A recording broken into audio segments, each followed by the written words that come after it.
A millionaire finds a little beggar girl asleep in the bathroom of his luxury hotel. What he does next leaves all the staff in shock. Alexander Morrison stood at the floor-to-ceiling windows of his penthouse office, his steel-grey eyes fixed on the skyline of Manhattan. The setting sun painted the glass facades of surrounding skyscrapers in hues of amber and gold, a sight that usually filled him with pride. Today, however, his mind was elsewhere. The quarterly reports lay open on his desk, showing another record-breaking performance for his luxury hotel chain, Morrison International. "Mr. Morrison," his assistant's voice crackled through the intercom, "the board meeting is scheduled in 10 minutes. He didn't respond immediately, his attention caught by his own reflection in the window. At 45, he cut an imposing figure, tall, distinguished, with perfectly tailored suits and not a single silver hair out of place. The newspapers often called him the Ice King of Hospitality, a nickname he secretly enjoyed. It meant he was doing something right. The boardroom was already full when he entered. 12 faces turned to watch him take his place at the head of the table. These meetings always followed the same script: numbers, projections, strategies. Clean, predictable, mathematical, just the way he liked it. "Ladies and gentlemen," he began, his voice carrying the authority of someone who had never known failure, "our Q4 results exceed all expectations.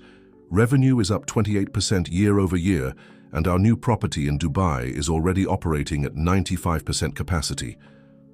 The presentation continued smoothly until Janet Chen, his CFO, raised an unexpected point. "There's something else we need to discuss, Alex. The employee satisfaction surveys, they're concerning." Alexander felt a flicker of irritation. "Employee satisfaction doesn't pay the bills, Janet. Happy workers don't automatically translate to profitable hotels." "But turnover rates are increasing," she persisted, sliding a document across the table. "We're spending more on training new staff than we would on retention programs." He dismissed her concerns with a wave of his hand. "Numbers can be managed. People are replaceable. Next item on the agenda." The meeting concluded with his typical efficiency, but Janet's words lingered uncomfortably in his mind. Later that evening, as he prepared to leave, his phone buzzed with a message from the manager of his flagship hotel in Manhattan. "Routine inspection required for insurance renewal. Your presence requested tomorrow morning." Alexander sighed. These inspections were usually delegated to lower-level executives, but this property was special. His first successful venture, the foundation of his empire. Perhaps a personal visit wouldn't hurt. That night, in his perfectly ordered apartment, overlooking Central Park, he poured himself a glass of 30-year-old scotch and walked to his home office. A single framed photograph sat on his desk, partially hidden behind a stack of reports. He rarely looked at it anymore, but tonight, something compelled him to pick it up. The picture showed 2 children, himself at 15 and his sister Sarah, then 12.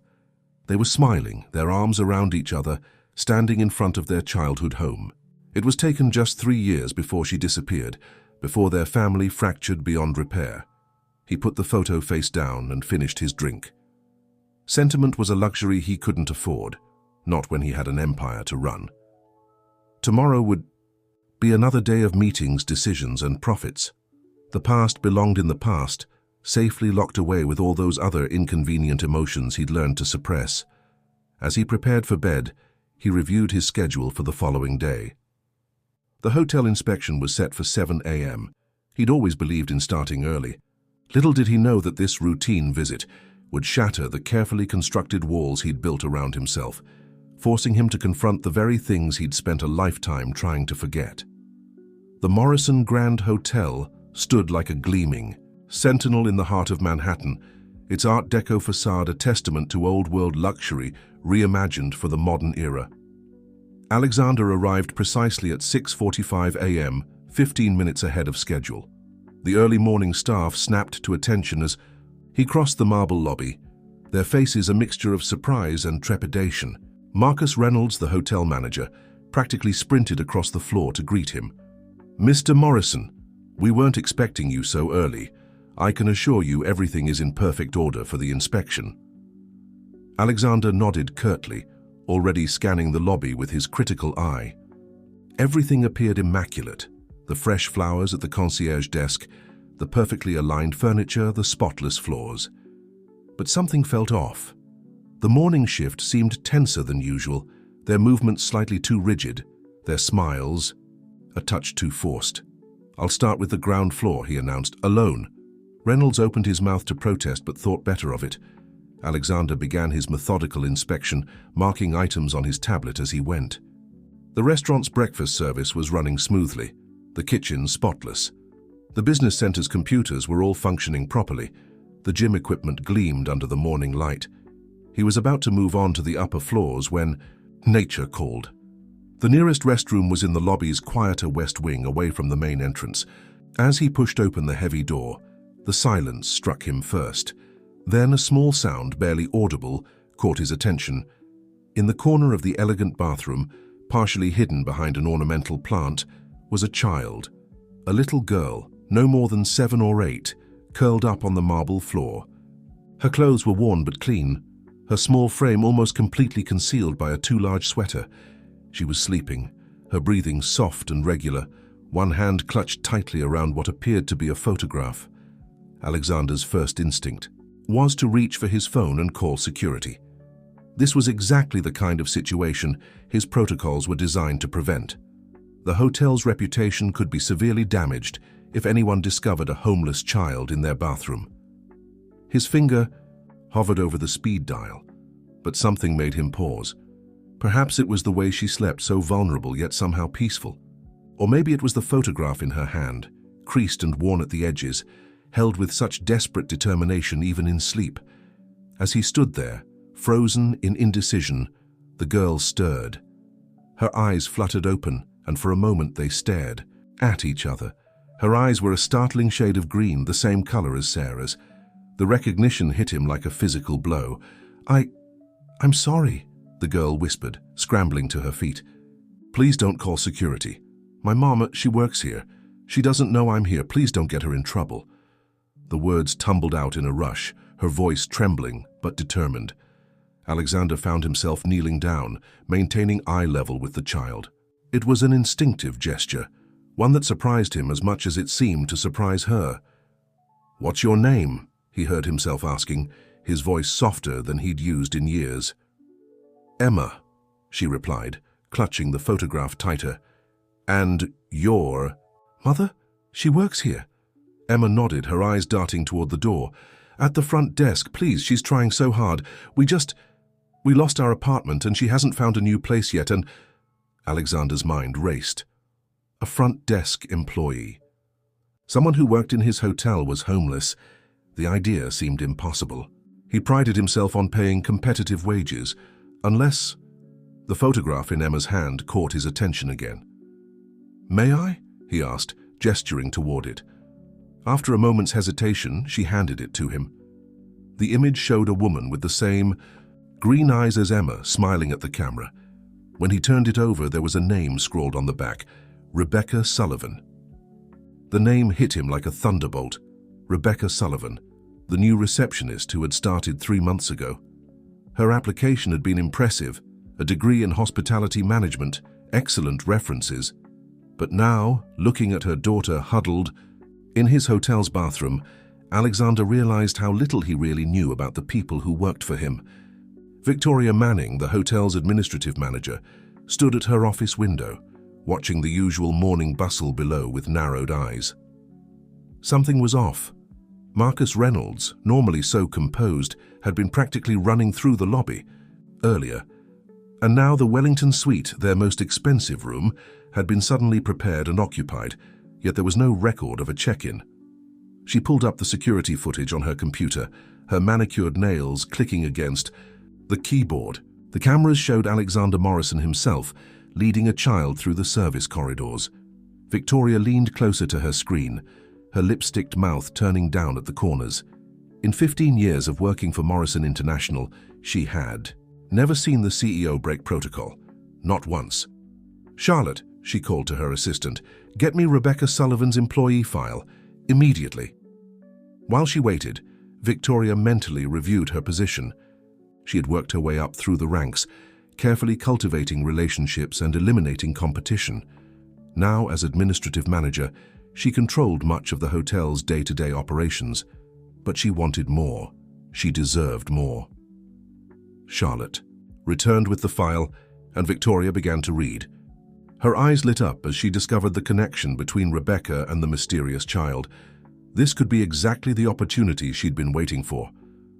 Meanwhile, in the Wellington suite, Alexander found himself doing something he hadn't done in years: listening. Emma, warmed by food and feeling safer, had begun to talk. She told him about their old apartment, about her mother's endless job searches, about the nights she pretended to be asleep so her mom wouldn't know she could hear her crying. "She's really good at her job," Emma said proudly, "at our old hotel. In Boston, she was the manager. Everyone loved her. But then the new owners came and lots of people lost their jobs." Alexander felt a chill. The Boston acquisition. He remembered it clearly. His company had bought the struggling hotel chain 2 years ago. He had personally overseen the streamlining process, cutting staff to improve profit margins. He had never considered the human cost of those decisions. His phone buzzed again. This time it was Marcus Reynolds. "Sir, Victoria Manning is asking questions about the Wellington suite situation. She's reviewing security footage." Before he could respond, another message arrived, this one from Claire. More information on Rebecca Sullivan. The Boston hotel where she worked was purchased by Morrison International in 2021. She was part of the mass layoff during restructuring, applied to 15 positions before securing current role at lower pay grade. Alexander closed his eyes, the weight of these revelations settling heavily on his shoulders. He had created this situation, his policies, his decisions, his ruthless pursuit of profit. They had helped create the circumstances that led to Emma sleeping in his hotel's bathroom. A knock at the door startled both him and Emma. When he opened it, he found Janet Chen, his CFO, standing there with a concerned expression. "Alex, we need to talk," she said quietly. "Victoria Manning has filed a formal complaint about a breach of security protocols. She's calling for an emergency board meeting." "Let her," Alexander replied, his voice steady. "In fact, schedule it for this afternoon. I think it's time we reviewed quite a few of our company policies." Janet studied his face carefully. "This isn't like you, Alex. What's going on?" He glanced back at Emma, who had returned to her vigil by the window, her mother's photograph clutched close. "Maybe it's time for things to be not like me," he answered. As Janet left, Alexander received one final message, this one from Victoria Manning herself. "Mr. Morrison, I feel obligated to inform you that allowing unauthorized persons to use hotel facilities is a direct violation of company policy. As administrative manager, I cannot overlook this breach. I trust you understand the severity of this situation." The message was polite, professional, and carried a clear threat. In the past, Alexander would have appreciated such ruthless efficiency. Now it made him question everything he had built his empire upon. Rebecca Sullivan's hands trembled as she arranged the fresh flowers at the reception desk, her mind constantly wandering to Emma. 5 days of hiding her daughter's situation had felt like an eternity. Each shift was a dance of anxiety, trying to maintain her professional composure while carrying the weight of their circumstances. She glanced at her watch. Still 4 hours until her break when she could check on Emma at Mrs. Rodriguez's apartment. The guilt of leaving her daughter with their elderly neighbor gnawed at her, but she had no choice. In 2 more weeks, she'd have enough saved for a security deposit on a new apartment. They just had to hold on until then. "Ms. Sullivan?" The voice made her freeze. Victoria Manning stood before her, immaculate in a designer suit, her expression unreadable. "Come with me, please." Rebecca followed the administrative manager to her office, her heart pounding. Had someone discovered Emma? Had she made a mistake in her reports? The possibilities whirled through her mind, each worse than the last. Victoria's office was a testament to precision, every item perfectly placed, every surface spotless. She gestured for Rebecca to sit while remaining standing herself, a power play Rebecca recognized from her own days in management. "How long have you been hiding your daughter in our hotel, Miss Sullivan?" The words hit Rebecca like a physical blow. She gripped the arms of her chair, fighting to maintain composure. "I don't understand what you're talking about." Victoria's perfectly. Painted lips curved into a cold smile. Please, let's not waste time with denials. We have security footage. Your daughter is currently in the Wellington suite with Mr. Morrison himself. Would you care to explain how that happened? Rebecca's world tilted on its axis. Emma was with Alexander Morrison, the notorious Ice King of hospitality? She had seen him only once during her job interview, and his reputation for cold efficiency was legendary throughout the industry. I can explain, she began, but Victoria cut her off. No need. The situation is quite clear. You've violated multiple company policies. Using hotel facilities for personal purposes, unauthorized access, endangering a minor. The list goes on. I'm afraid we'll have to terminate your employment immediately. Please, Rebecca's voice cracked. My daughter, we have nowhere else to go. I just need 2 more weeks. I'll find another solution, I promise. Company policy is quite clear, Victoria replied, reaching for a folder on her desk. I've already prepared your termination papers, though given the severity of your violations, we could pursue more serious consequences. The threat hung in the air between them. Rebecca felt tears threatening to fall, but forced them back. She had lost everything once before, when Morrison International's acquisition had cost her her management position in Boston. She couldn't lose everything again. Just then, the office door opened. Alexander Morrison stood in the doorway, his imposing figure filling the frame. Victoria's smile faltered slightly. Mr. Morrison, I was just handling a serious breach of company policy. Were you? His voice was quiet but carried an edge that made both women look up sharply. Tell me, Ms. Manning, have you explained to the board how you've been manipulating vendor contracts for personal gain? Victoria's face went pale. I don't know what you're talking about. No? Alexander stepped into the office, closing the door behind him. The systematic overcharging of maintenance services? The kickbacks from certain suppliers? The ghost employees on payroll? Should I continue? Rebecca watched the exchange in stunned silence as Victoria's composed facade crumbled. Those are baseless accusations. Are they? Alexander placed a USB drive on Victoria's pristine desk. Everything is here. Every transaction, every altered document, every penny that found its way into your offshore accounts. Did you really think we wouldn't notice? Victoria's hands were shaking now, her carefully maintained control slipping away. You can't prove anything. Actually, I can. Janet Chen has been investigating financial irregularities for months. We just needed to understand the full scope of the operation. Your eagerness to eliminate Ms. Sullivan provided the final piece of the puzzle. He turned to Rebecca, his expression softening slightly. Ms. Sullivan, please return to your post. We'll discuss your situation later. As for you, Ms. Manning, the board would like to speak with you immediately. After Victoria's departure, with security, Alexander found himself alone with Rebecca in the now silent office. The tension in the room had shifted, but hadn't dissipated. Rebecca stood straight, her chin high, displaying the dignity of someone who had faced adversity before and survived. Your daughter, Alexander began. She's safe. She's in the Wellington suite with my personal assistant, Claire.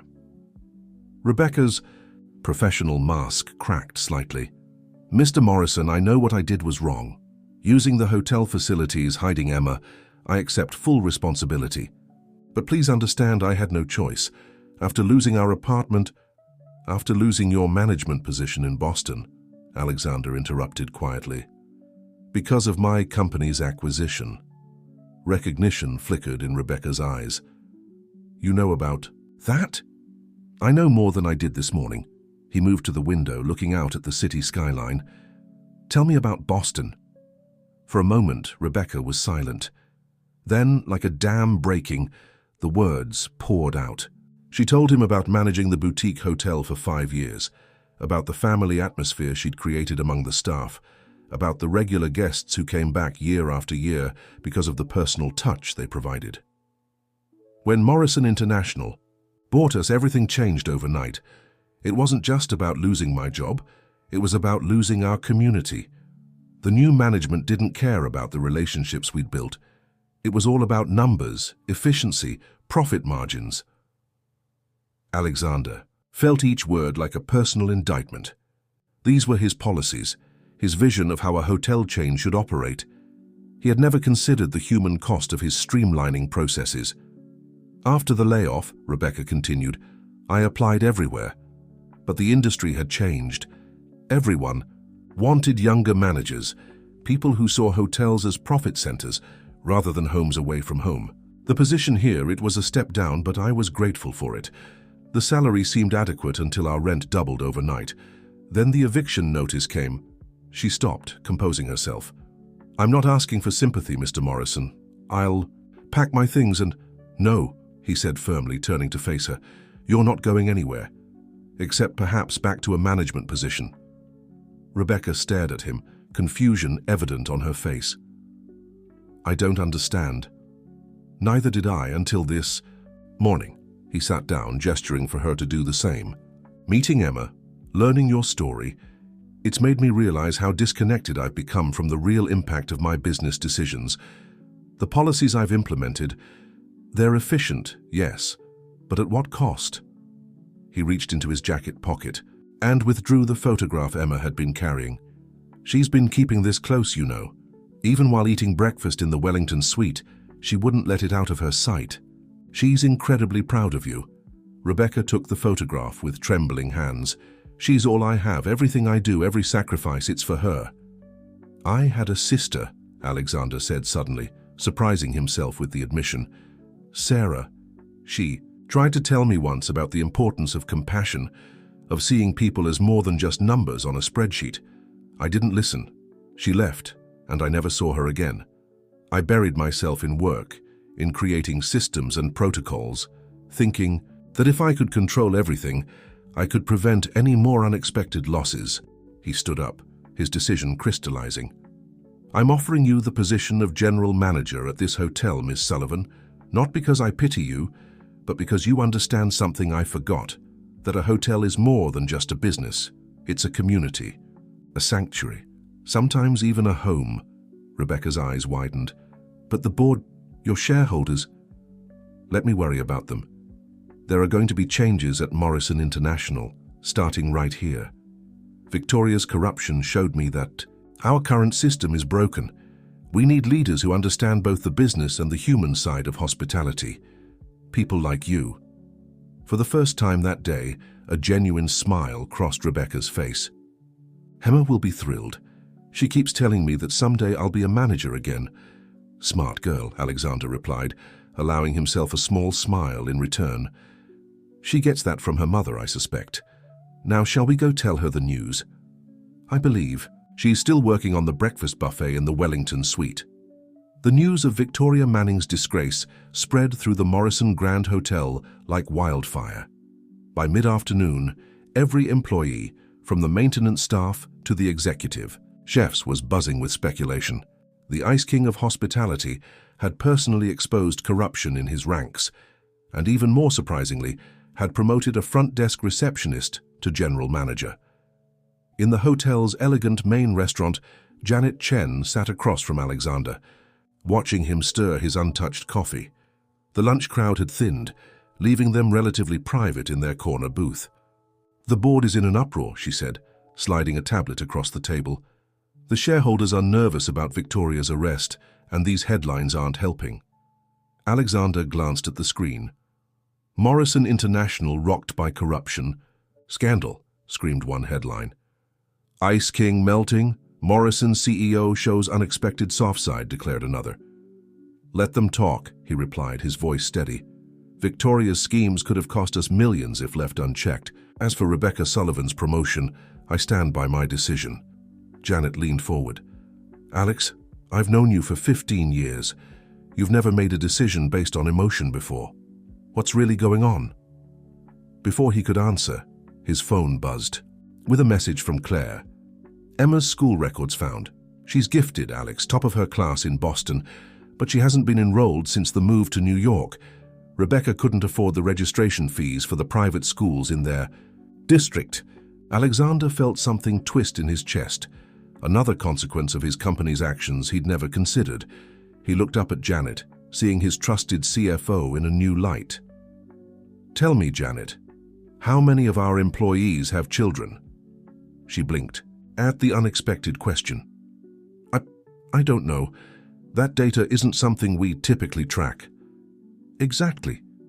We know everything about our profit margins, our occupancy rates, our cost per room, but nothing about the people who make it all possible." He straightened in his seat, decision made. "I want a complete audit of our employee benefits package, healthcare, education assistance, child care options, everything."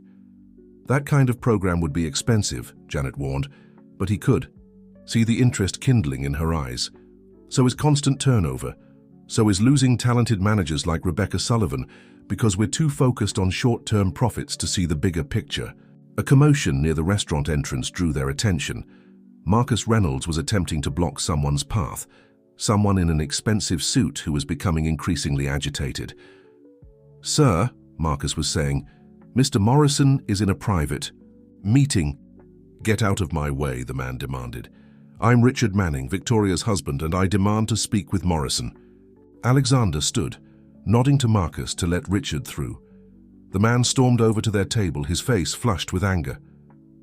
"You set her up," Richard accused, pointing a finger at Alexander. "You orchestrated this whole thing to discredit her."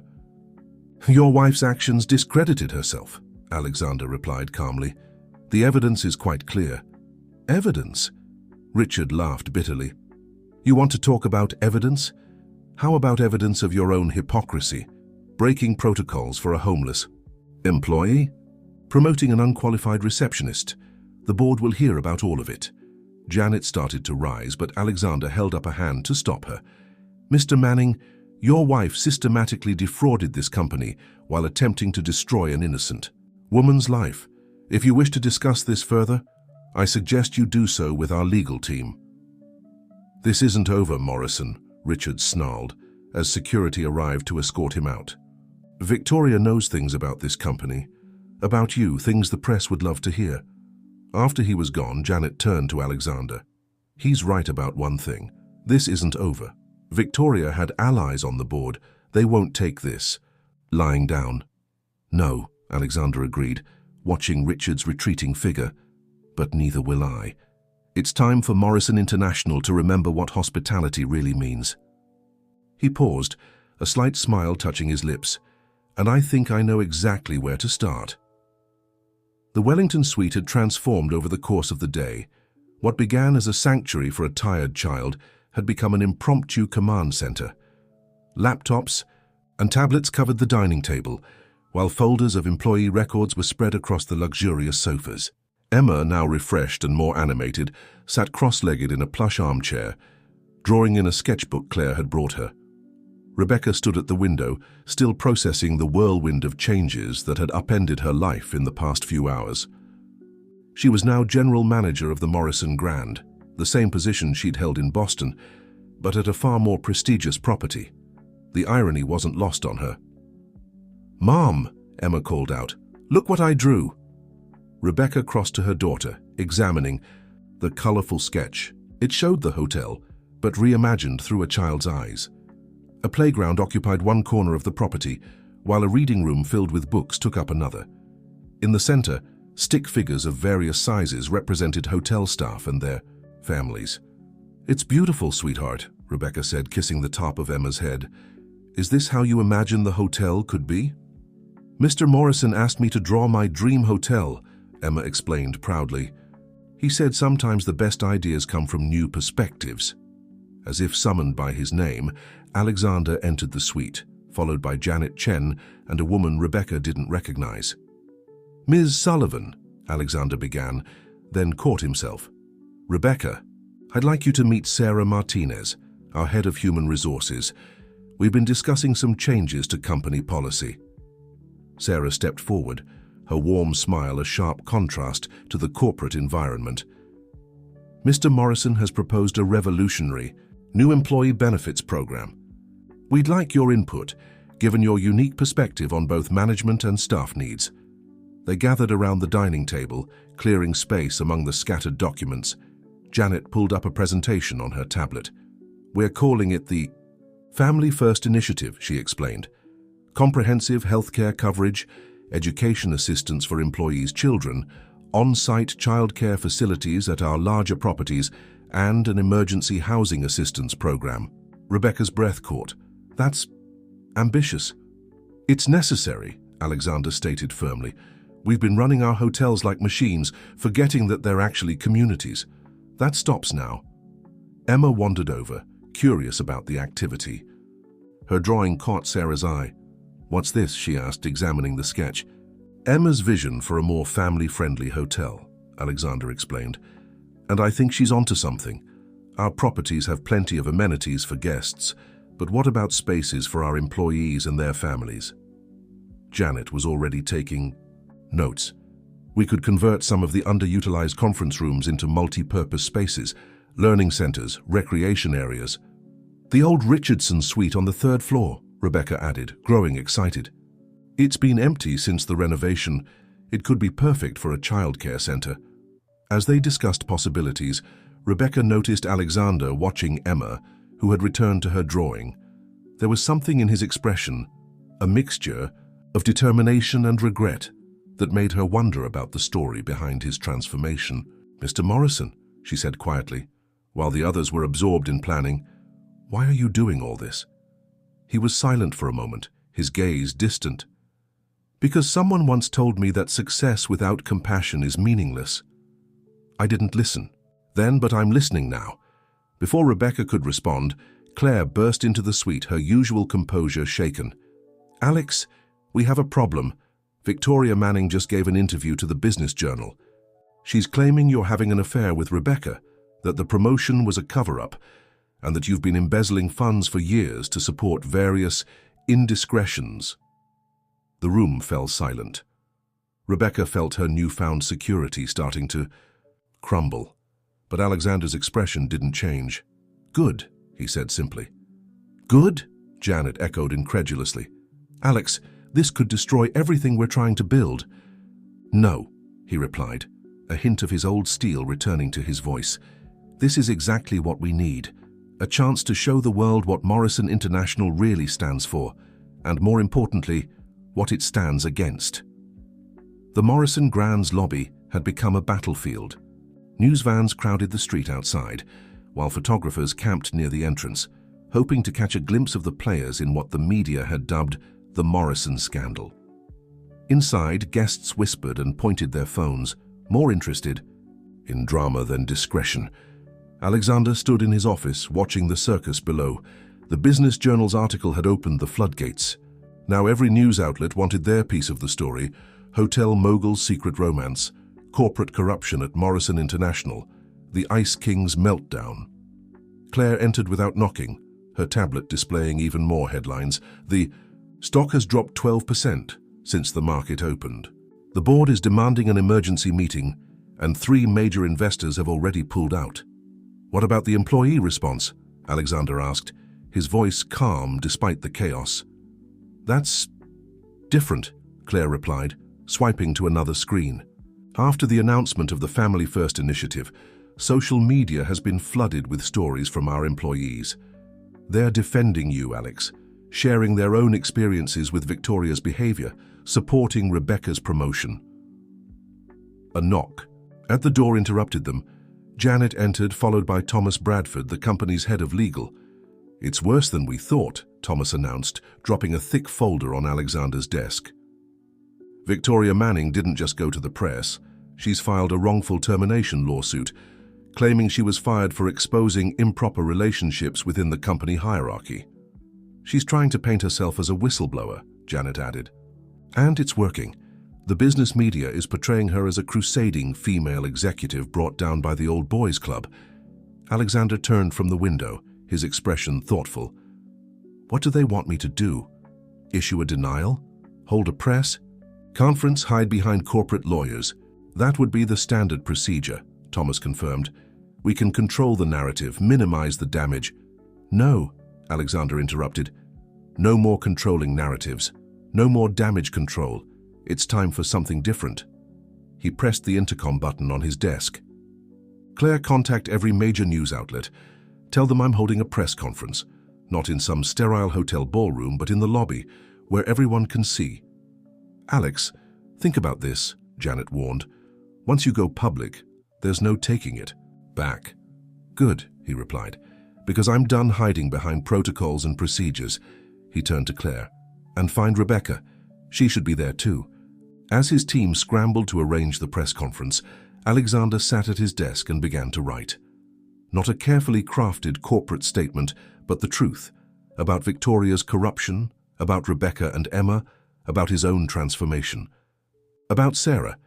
In the Wellington suite, Rebecca was helping Emma with a math worksheet when Claire arrived with the news. "He wants to hold a press conference," Rebecca asked, her face paling. "With me there?" "He says it's important," Claire replied, "and I think he's right. The rumors are getting worse by the hour. People are starting to question your qualifications, your history." Emma looked up from her homework. "Mom, are you in trouble? Because you helped me?" Rebecca hugged her daughter close. "No, sweetheart, sometimes adults just make things complicated when they don't need to be." "That's what Mr. Morrison said," Emma declared, with the certainty of childhood. "He said grown-ups forget what's important because they're too busy looking at numbers instead of people." Rebecca felt something shift inside her at Emma's words. She had spent so long being afraid, of losing jobs, of not providing for Emma, of being judged for their circumstances. Maybe it was time to stop hiding.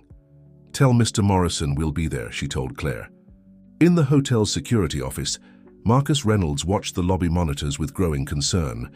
The crowd outside was getting larger, and not everyone was press. He spotted Richard Manning in the periphery, speaking intently with a group of men in expensive suits. "Sir," he radioed to Alexander, "Mr. Manning is here with what appears to be several board members. They don't look happy." "Let them come," Alexander replied. "It's time everyone heard the whole story." As the afternoon sun cast long shadows through the lobby's grand windows, hotel staff began quietly gathering near the margins of the space.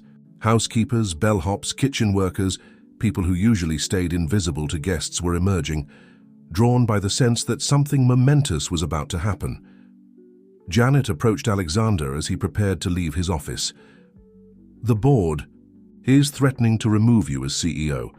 Victoria's allegations combined with the stock price drop, they're saying you've lost control." Alexander straightened his tie, a slight smile playing at his lips. Maybe that's exactly what needed to happen. He picked up the pages he'd written, notes for a speech that would either save or end his career. Sometimes losing control is the only way to find what really matters. The Morrison Grand's lobby had never felt so alive. Cameras flashed like lightning as Alexander Morrison stepped onto the makeshift platform. Rebecca and Emma stood nearby, their presence causing a fresh wave of whispers and speculation through the crowd. Richard Manning and his group of board members positioned themselves prominently in the front row, their expressions a mixture of anger and anticipation. They clearly expected Alexander to cave under pressure, to offer the standard corporate apologies and retreat behind legal shields. Instead, he did something unprecedented. He stepped away from the podium and its prepared statement. When he spoke, his voice carried naturally through the space as if he were having a conversation rather than giving a speech. 20 years ago, he began, my sister Sarah told me something I didn't want to hear. She said I was so focused on building walls to protect myself that I couldn't see the people I was shutting out. The next day she left.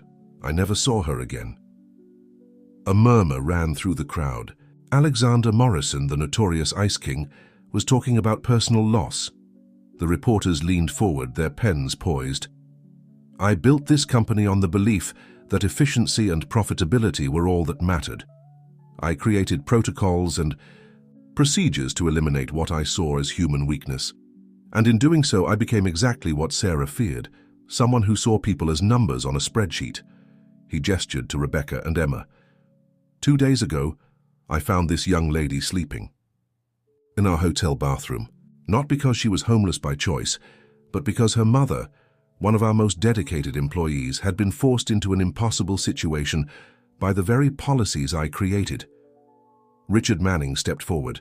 This is absurd. You're destroying shareholder value over some sob story? No, Alexander replied calmly. I'm rebuilding this company's value on a foundation of actual hospitality. Victoria Manning's corruption wasn't just about money. It was about the culture of ruthlessness I encouraged. A culture where employees were seen as disposable, where compassion was viewed as weakness. He turned to address the gathering of hotel staff. Every morning you come to work and create something remarkable. You turn these buildings of marble and glass into homes away from home. You make strangers feel like family. That's not weakness. That's the very essence of hospitality. Janet Chen, watching from the side, saw the shift happening in real time. The reporter's skeptical expressions were softening. The hotel staff stood straighter, their faces proud. Even some of the board members were exchanging uncertain glances. The Family First initiative isn't just a program, Alexander continued.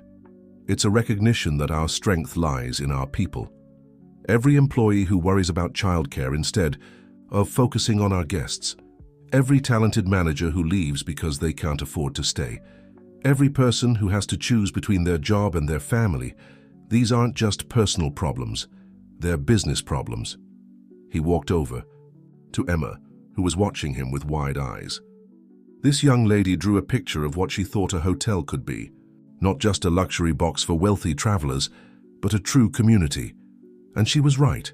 That's why, effective immediately, every Morrison International property will be implementing comprehensive employee support programs, including childcare facilities, education assistance and emergency housing support. Richard Manning laughed derisively. The board will never approve this. Actually, Janet stepped forward, tablet in hand, preliminary projections show that reducing turnover and increasing employee retention would more than offset the program costs within 18 months, not to mention the positive impact on our brand value. A young reporter raised her hand. Mr. Morrison, are you concerned about Victoria Manning's allegations regarding your relationship with Ms. Sullivan? Alexander smiled. Ms. Manning's allegations are a desperate attempt to distract from her own misconduct. The evidence of her corruption has been turned over to the authorities. As for Ms. Sullivan, her promotion was based entirely on her exceptional record as a hotel manager before our acquisition of her previous property, an acquisition that, I now realize, prioritized profits over people. He paused, looking out over the crowd. I've spent 20 years trying to prove my sister wrong. Today, I'm finally ready to admit that she was right. Morrison International isn't just changing its policies, we're changing our entire approach to hospitality, and we're starting right here, right now. As if on cue, Claire began distributing packets to the press, detailed outlines of the Family First initiative, complete with financial projections and implementation timelines. The reporters flipped through them eagerly, their stories already taking shape. Emma tugged at Alexander's sleeve. Does this mean we don't have to hide anymore? She asked, her voice carrying clearly in the sudden quiet. Alexander knelt down to her level. No more hiding, he promised, for any of us. The hours following, Alexander's press conference transformed the Morrison Grand Hotel into a hub of frenetic activity. Social media exploded with clips of his speech, particularly the moment with Emma, which had already gone viral. Morrison transformation and hospitality with heart were trending nationwide. In the hotel's executive conference room, Janet Chen watched multiple news feeds while coordinating with their PR team. The story was evolving by the minute, but not in the way anyone had expected. Former employees were coming forward with their own stories about Victoria Manning's intimidation tactics. Current staff members were sharing personal accounts of struggling to balance work and family obligations. The stock's stabilizing, Claire reported, studying her tablet. Actually, it's starting to climb. The market's responding to the positive press coverage. Janet nodded, but her attention was drawn to another screen where a financial analyst was speaking. What we're seeing at Morrison International isn't just a PR move. It's a fundamental reimagining of corporate culture in the hospitality industry. The proposed Family First initiative could set new standards for employee retention and satisfaction across the sector. A knock at the door interrupted them. Sarah Martinez from HR entered, looking both exhausted and energized. You need to see this, she said, pulling up her own presentation. We've received over 300 internal applications for the pilot programs in just the last 2 hours. And not just from our New York properties, employees across the country are reaching out. Meanwhile, in a quieter corner of the hotel, Rebecca sat with Emma in the Wellington Suites living room. They were surrounded by real estate listings. Janet had assigned a team to help them find proper housing near Emma's new school. "Mom," Emma asked, looking up from a brochure about the private academy where she'd been offered immediate enrollment. "Are we really going to have our own apartment again?" Rebecca pulled her daughter close. "Yes, sweetheart, and this time we're here to stay. And I can come to the hotel after school? To the new children's center? Once it's built," Rebecca smiled. "Though from what I hear, you're helping design it." Emma beamed, reaching for her sketchbook. "Mr. Morrison said my ideas were invaluable input from our target demographic. I'm not sure what that means, but he liked my drawing of the reading nook with the treehouse theme." Rebecca watched her daughter sketch, marveling at how quickly their lives had changed. Just days ago, they'd been on the brink of complete disaster. Now, her phone buzzed with a message from Alexander. "Emergency board meeting in progress. Could use your expertise. Bring Emma's designs if possible." In the main boardroom, the atmosphere was tense, but not in the way Alexander had expected. Rather than facing universal opposition, the board had split into factions. Richard Manning and his allies sat on one side, glowering, while a growing group of supporters occupied the other. "The numbers don't lie," Patricia Wong, one of the senior board members, was saying. "Our industry has one of the highest turnover rates in the corporate world. The cost of constantly training new employees, the loss of institutional knowledge, the impact on guest satisfaction. It's all quantifiable." "This is about more than numbers," Richard Manning snapped. "Morrison is completely departing from the company's core philosophy." "You mean Victoria's philosophy?" Alexander asked quietly as he entered the room, Rebecca following with Emma's portfolio. "The one that led to systematic fraud and employee exploitation." Richard's face reddened. "The charges against my wife are fabricated." "Actually," a new voice interrupted, "they're not." All heads turned to see Thomas Bradford, head of legal, walking in with a thick folder. "The forensic accounting team just finished their preliminary report. The evidence against Victoria Manning isn't just conclusive, it's overwhelming. And Mr. Manning, you might want to contact your own lawyer. There are some interesting transfers between your personal accounts and those shell companies your wife established." Richard's face went from red to pale. Before he could respond, Patricia Wong spoke up again. "I move to formally endorse the Family First initiative and allocate the requested budget for immediate implementation." "Second," called another board member. "This is insanity," Richard protested, but his voice had lost its conviction. Alexander turned to Rebecca. "Ms. Sullivan, would you share your vision for the pilot program at the Morrison Grand? Show them what real hospitality looks like." As Rebecca began her presentation, incorporating Emma's designs and her own extensive management experience, Alexander watched the board members' reactions. One by one, he could see them beginning to understand. This wasn't just about charity or public relations.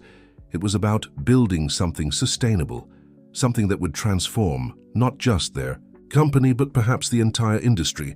His phone buzzed with a message from Claire. "You need to see this. Turn on CNN." Alexander gestured to Janet, who activated the boardroom's main screen. There, addressing a crowd outside another luxury hotel chain's headquarters, was their biggest competitor's CEO. "In light of recent developments in our industry," the competitor was saying, "we are launching our own comprehensive employee support initiative." Alexander couldn't help but smile. The ripples were becoming waves. The sun was setting over Manhattan, painting the Morrison Grand's windows in sheets of gold, when Alexander finally returned to his office. The day's events had left him exhausted, but oddly energized. On his desk, Claire had organized the afternoon's developments into neat folders: press coverage, employee responses, competitor reactions, and board meeting minutes. A soft knock at his door revealed Emma, clutching her sketchbook. "Mr. Morrison, Mum said you wanted to see my new designs for the children's center." "Come in," he smiled, clearing space on his desk. "And please, call me Alexander." As Emma spread out her drawings, Alexander noticed something different about her. The fearful hiding child from the bathroom was gone, replaced by someone confident and excited about the future. Her latest sketches showed not just play areas and study spaces, but detailed plans for how different age groups could share the facilities. "See," she explained, pointing to a carefully drawn floor plan. "The little kids can have their nap time here while the older kids do homework in the quiet room, and this space can be for parents to work if they need to stay late, so they can be near their children." "You've thought of everything," Alexander commented, genuinely impressed. "Not everything," Emma admitted. "Mom says we need to think about safety and budgets and stuff, but she also says sometimes you need to dream big first and figure out the details later." "Your mom is very wise." "She is," Emma agreed, then hesitated. "Can I ask you something?" "Of course." "Your sister Sarah, do you think she'd like what you're doing now?" Alexander felt his throat tighten. "I hope so," he managed. "I wish she could see it." "Maybe she can," Emma said with a child's simple wisdom. "Mom says good things have a way of finding the people who need to see them." Just then, Rebecca appeared in the doorway, looking slightly flustered. "Emma, honey, don't bother Mr. Morrison. He's had a long day." "She's not bothering me at all," Alexander assured her. "In fact, she's helping me see some things more clearly." Rebecca smiled, entering the office. "The construction team just finished their preliminary assessment of the Richardson suite. They say the renovation for the Children's Center could be completed within 6 weeks. Make it 4, Alexander decided. We'll pay overtime if necessary. These families have waited long enough. His phone buzzed with an urgent message from Claire. "Turn on the evening news now." Alexander reached for his remote, activating the office's wall-mounted screen. A familiar face filled the screen, Victoria Manning being led into a police station in handcuffs. The caption read, "Former hotel executive arrested for corporate fraud." But it was the next segment that made them all stop breathing. The reporter was interviewing a woman outside the police station, a woman with striking green eyes that Alexander hadn't seen in 20 years. "Sarah Morrison, you've been working with the FBI's corporate fraud division for 15 years. What can you tell us about this case?" Alexander sank into his chair, staring at his sister's image. She looked different, older, more serious, but her eyes still held that same determination he remembered. "The investigation into Victoria Manning's activities revealed systematic fraud," Sarah was saying. "But more importantly, it exposed a corporate culture that prioritized profits over people. The changes being implemented at Morrison International represent a significant shift in how the hospitality industry views its responsibilities to employees and society at large." The reporter pressed, "And your connection to Alexander Morrison. Did that influence the investigation?" Sarah's face softened slightly. "My brother and I haven't spoken in 20 years, but watching his press conference today, listening to him talk about the importance of putting people first, maybe some walls are finally coming down." Rebecca quietly gathered Emma's drawings. "We should go," she whispered, but Alexander shook his head. "Stay," he said, reaching for his phone. "Please." His hands shook slightly as he dialed the number Claire had already sent him. When the call connected, there was a moment of complete silence. "Hello, Alex." Sarah's voice was exactly as he remembered. "Sarah," he managed. I've been looking for you." "I know. I've been watching. All these years I've been watching and waiting, hoping you'd remember what really matters." "I'm sorry it took me so long." "Don't be," she replied, and he could hear the smile in her voice. "Some changes need time to take root. The important thing is that they're happening now." Alexander looked at Emma, still arranging her drawings on his desk, and Rebecca, who had spent years fighting to give her daughter a better life. He thought about all the other families in his hotels, all the stories he'd never bothered to learn until now. "Sarah," he said, "I'd like you to meet some people. And I'd like to hear about your life, if you're willing to share it." "I'd like that," she replied. "I'd like that very much." The private dining room of the Morrison Grand felt too small and too large at the same time. Alexander sat at the elegantly set table, straightening his tie for the 100th time. Sarah would Be arriving any minute. Their first face-to-face meeting in 2 decades. The room temperature is perfect. The menu is exactly as requested. And security has cleared the entire floor, Claire reported, sensing his anxiety. Should I ask Rebecca to... No, Alexander interrupted gently. She has enough on her plate with the new programs launching. This is something I need to face on my own. The door opened and there she was. Sarah Morrison, Special Agent Sarah Morrison, he reminded himself, stood in the doorway. She wore a simple black suit, her dark hair streaked with silver, but her green eyes were exactly as he remembered. They stared at each other for a long moment, 20 years of silence stretching between them. Then Sarah spoke, her voice soft but steady. "You still can't tie a bow tie properly," she said, gesturing to his slightly askew neckwear. Alexander laughed, the tension breaking. "Some things never change, and some things do," she countered, stepping into the room. "I've been reading about your Family First initiative. It's not what I expected from the Ice King of Hospitality." "That name never really fit," he admitted, pulling out a chair for her. "I just spent a long time pretending it did." As they settled into their seats, Sarah pulled out a worn leather portfolio. "I brought something you might want to see," she said, opening it carefully. Inside was a collection of newspaper clippings, magazine articles, and photographs, all about Alexander and Morrison International. "You kept track of me?" he asked, touched by the revelation. "Every step of the way," she nodded. "The Boston acquisition, the Dubai expansion, the corporate restructuring. I watched you build your empire, and I watched how it changed you. You could have reached out. Would you have listened?" Her question wasn't accusatory, just honest. "The brother I knew disappeared long before I left, Alex. He got buried under spreadsheets and profit margins." Alexander picked up one of the older clippings, a review of the Morrison Grand's opening. "I thought I was protecting myself," he admitted. "After you left, after what happened with Dad's business, I convinced myself that emotions were a liability. And now," Sarah leaned forward, studying his face, "now I have an 8-year-old girl teaching me about hotel design," he smiled, "and a former receptionist revolutionizing our management structure, and employees sharing stories I should have known years ago." Their conversation was interrupted by a discreet knock. Claire entered with their first course, but she wasn't alone. Emma had somehow found her way to the private dining room, clutching her ever-present sketchbook. "I'm so sorry," Claire began, but Sarah's face lit up. "You must be Emma," she said, warmly. "I've heard about your wonderful ideas for the Children's Center." Emma looked between the siblings, clearly noting their resemblance. "But you have the same eyes I do," she observed, "green like forest leaves." Sarah patted the chair next to her. "Would you like to show me your designs? I used to draw too when I was your age." As Emma eagerly spread out her sketches, Alexander watched his sister interact with the child who had inadvertently sparked this transformation. Sarah asked thoughtful questions, made genuine suggestions, and treated Emma's ideas with real respect. "You know," Sarah said, examining a particularly detailed drawing, "when Alex and I were kids, we used to build blanket forts in our father's office. We'd pretend it was a magical hotel where everyone was welcome." "What happened?" Emma asked.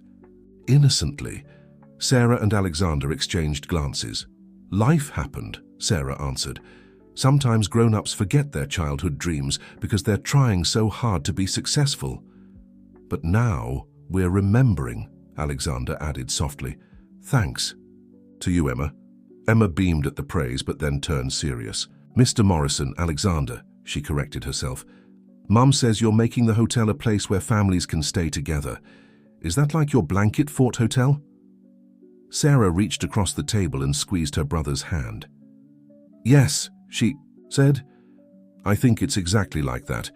Just took us a while to find our way back." The rest of the evening flowed naturally, with Emma's presence somehow making the reunion easier.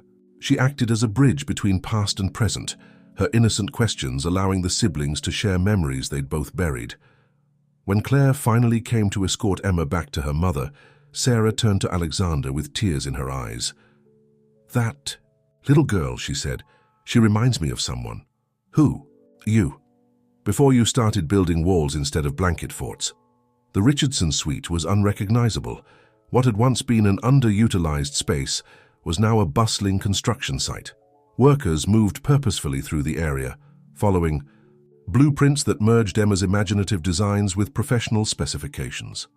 Rebecca stood in what would soon be the main activity center, watching as colorful walls began to take shape. The construction team had worked overtime to incorporate every feasible element of Emma's vision, from the reading nook, designed like a treehouse, to the homework area with its constellation-painted ceiling.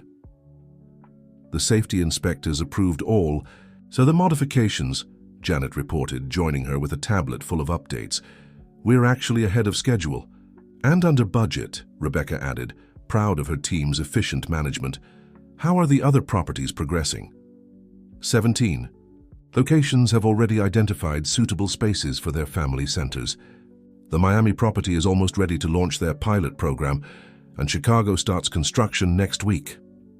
The sound of excited voices drew their attention to the entrance.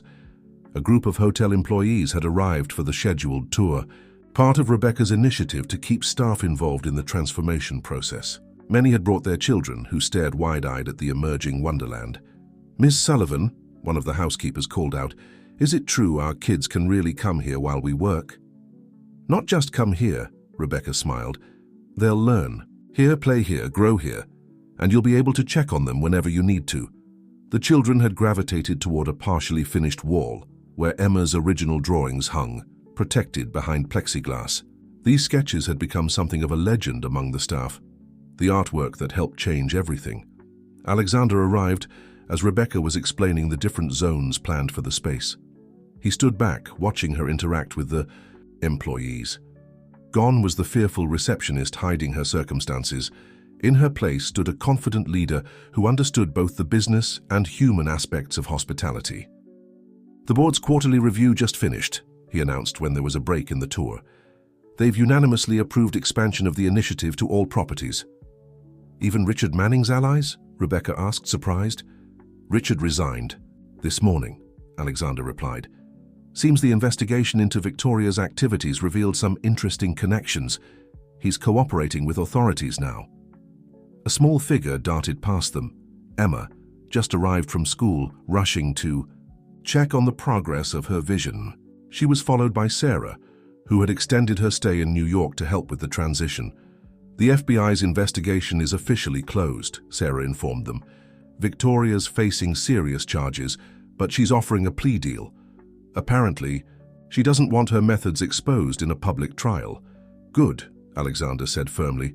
"The less disruption to our employees, the better." They watched as Emma led her own impromptu tour for the other children, explaining each feature with passionate detail. The kids followed her like a Pied Piper, their eyes shining with possibility. "You know," Sarah mused, "I always thought I was fighting corporate corruption from the outside, but sometimes the biggest changes come from within." "Speaking of changes," Alexander turned to his sister, "have you considered my offer?" Sarah smiled. "To head the new employee advocacy division? It's tempting. After 20 years in law enforcement, focusing on prevention instead of prosecution would be a nice change." "The team could use your experience," Rebecca added. "And Emma would love having her new aunt around more often." "Aunt Sarah," Emma called out as if on cue. "Come see, they finished the constellation ceiling in the homework room." As they followed Emma's excited beckoning, Alexander noticed something remarkable. The construction workers, the hotel staff, the children, everyone was smiling. There was an energy in the air, a sense of purpose that no profit margin could measure. A young boy tugged at Alexander's sleeve. "My mum says you're the hotel king," he said solemnly. "Is that true?" Alexander knelt down to the child's level, something that would have been unthinkable just weeks ago. "No," he replied. "I'm just someone who finally remembered what hotels are really for, taking care of people." Sarah overheard and touched his shoulder gently. "Maybe that's what makes the best kind of king," she suggested. As if to emphasize her point, Emma had gathered all the children in the future reading nook. "And here," she was saying, "is where we'll have story time. Mr. Morrison promised to read to us sometimes. He does really good voices for all the characters." Rebecca raised an eyebrow at Alexander, who shrugged sheepishly. I may have made some promises during our design consultations, he admitted. The Ice King doing story time, Janet teased, having joined them. The press would have a field day. Let them, Alexander replied, watching Emma continue her tour. Some things are more important than image. Sarah taught me that a long time ago. I just needed a reminder. The Morrison Grand's ballroom buzzed with anticipation. 3 months had passed since Alexander's transformative press conference, and today marked the official opening of the hotel's family center. The space was filled with employees, their families, media representatives, and industry leaders curious about the innovative program. Emma stood near the podium, wearing a new dress for the occasion, her green eyes sparkling with excitement. She had been chosen to cut the ribbon, a decision that felt perfectly appropriate given her role in inspiring the changes. Rebecca watched, her daughter with pride, still amazed by how far they had come. "Ready for your big moment?" Sarah asked Emma, adjusting the child's ribbon sash. The former FBI agent had officially joined Morrison International last month as head of employee advocacy, bringing her investigative skills and compassionate perspective to the role. "Almost," Emma replied, pulling out her worn sketchbook. "I just want to make sure everything matches my drawings." Alexander joined them, looking relaxed in a way that still surprised those who had known him as the Ice King. "The only thing that's different," he told Emma, "is that the real version is even better than we imagined." Janet Chen approached with the latest numbers on her tablet. The employee retention rate has increased by 40% since we announced the initiative. We've received over 2,000 applications for positions across all properties, and 3 major hotel chains have reached out about consulting on similar programs. "And the board?" Rebecca asked, though she already knew the answer from the satisfied look on Janet's face. "Completely on board. The positive press and employee satisfaction metrics have translated into tangible business growth. We're seeing increased bookings across all properties, particularly from family-oriented travelers who appreciate our new corporate values." The ceremony began with Alexander taking the podium. The gathered crowd fell silent, many recording on their phones, eager to capture another memorable Morrison moment. "3 months ago," he began, "I stood in our lobby and promised changes. Today, we're not just celebrating the opening of a family center. We're celebrating a fundamental shift in how we view corporate responsibility in the hospitality industry." He gestured to the massive doors leading to the new facility. "Behind these doors isn't just a childcare center or a study space. It's a statement about values, about putting families first, about recognizing that our employees' well-being is inseparable from our success." Rebecca stepped forward to share the practical details. "The center will operate 24 hours a day, accommodating all shifts. We have certified teachers, counselors, and caregivers on staff. Every Morrison International property will have a similar facility within the next 18 months. Emma's moment arrived. As she approached the ribbon with oversized scissors, Alexander knelt beside her. "Would you like to say something?" he whispered. Emma nodded, handing the scissors to Sarah temporarily. She pulled out her original sketch, the one she'd drawn that first day in the Wellington suite, and held it up. "When I drew this," she said, her clear voice carrying across the ballroom, "I was scared. My mom and I didn't have a home, and I was hiding in the hotel. But Mr. Morrison Alexander didn't send me away. He listened, and then he did something even better. He helped make it real." She looked around at the assembled crowd, at the hotel staff who had become like family, at her mother who stood tall and proud, at Sarah who had found her way home, and at Alexander who had learned to tear down his walls. "Mom says hotels are supposed to be places where people feel safe and happy. Now our hotel isn't just that for guests, it's that for everyone who works here too. And that's better than any drawing." The room erupted in applause as Emma cut the ribbon. The doors swung open to reveal the transformed space, a wonder of thoughtful design and practical functionality. Children rushed in, their excited voices echoing through the carefully planned areas. Parents followed, many with tears in their eyes as they realized what this meant for their families. Alexander watched a group of employees giving impromptu tours, pointing out features they had helped design. The maintenance supervisor showed off the child-sized workbench in the creativity corner, while a chef explained the mini kitchen where kids could learn about healthy eating. "You know," Sarah said, joining him, "Dad would be proud of this." Alexander turned to his sister. "You think so? He was always so focused on the bottom line." "That's because he was afraid of losing everything," she replied. "But his real dream, it was to build something that would last, something that would make a difference. You've done that, Alex, just not in the way anyone expected." Rebecca approached with a group of industry representatives who were eager to learn more about implementing similar programs. The Morrison model, they were calling it, a blueprint for combining business success with social responsibility. "Mr. Morrison," one of them began, but Alexander held up his hand. "Today isn't about business models or profit strategies," he said. "Look around. This is about family, all kinds of family. The ones we're born into, and the ones we build together." Emma had already gathered a group of children in the reading nook, holding up a storybook. "This was the first thing I drew," she told them proudly, "and now we can all share it." The sunset painted the Morrison Grand's rooftop garden in warm, golden hues.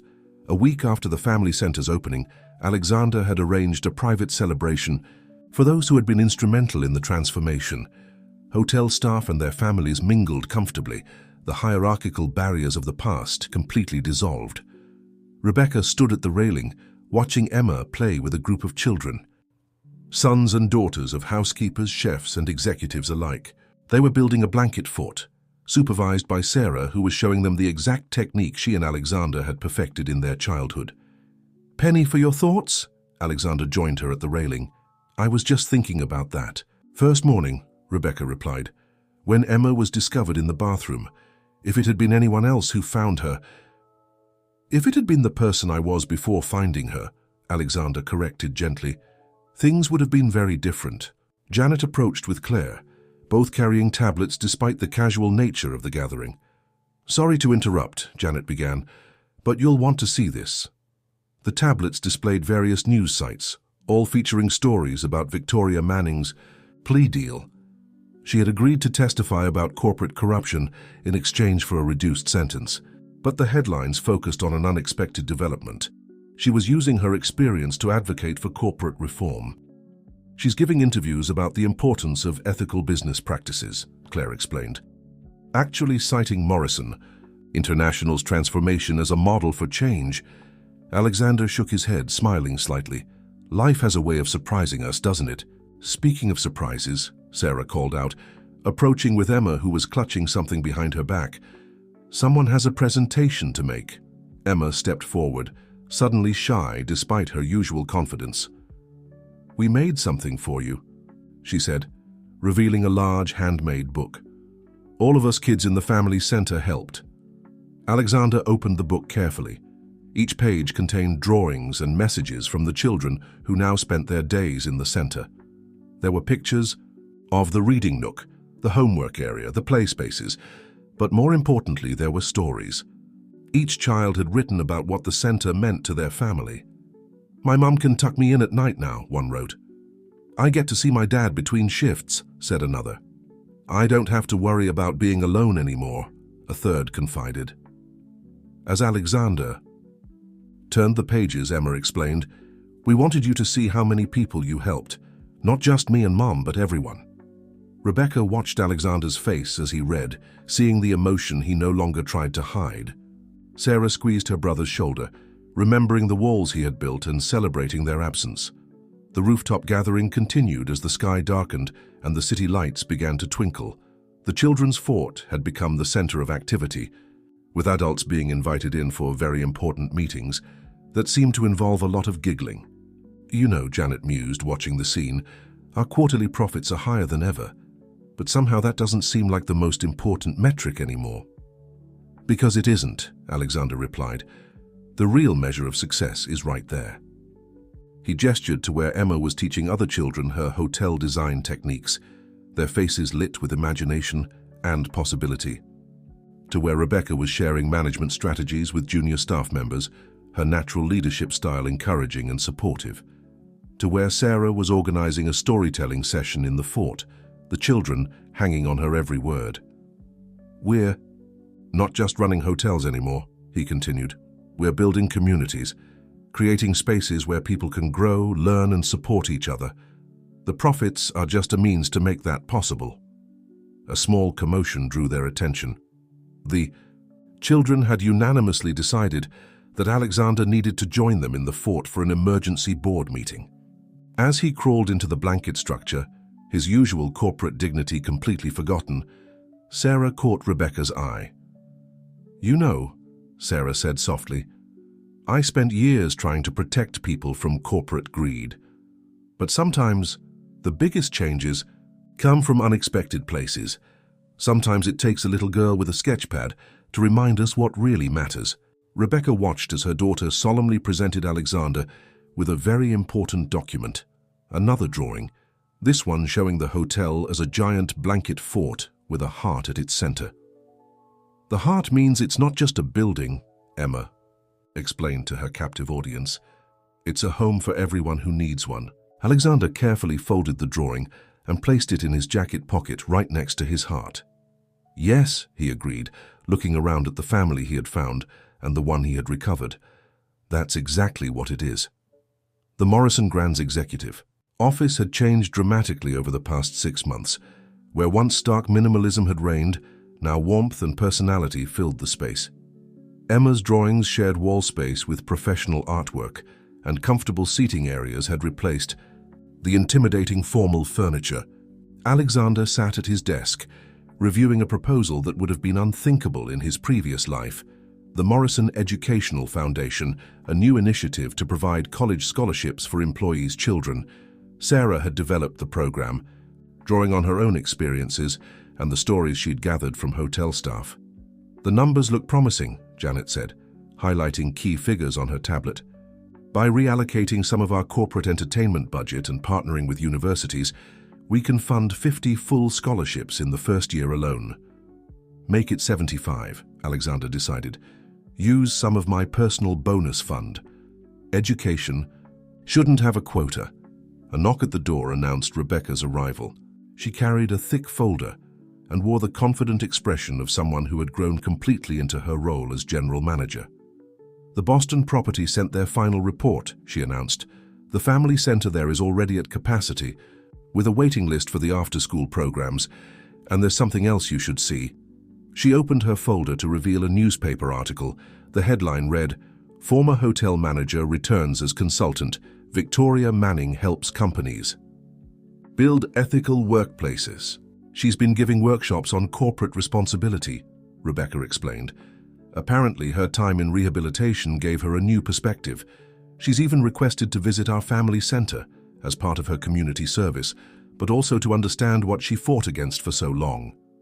Alexander studied the article thoughtfully. "What do you think? Should we allow it?"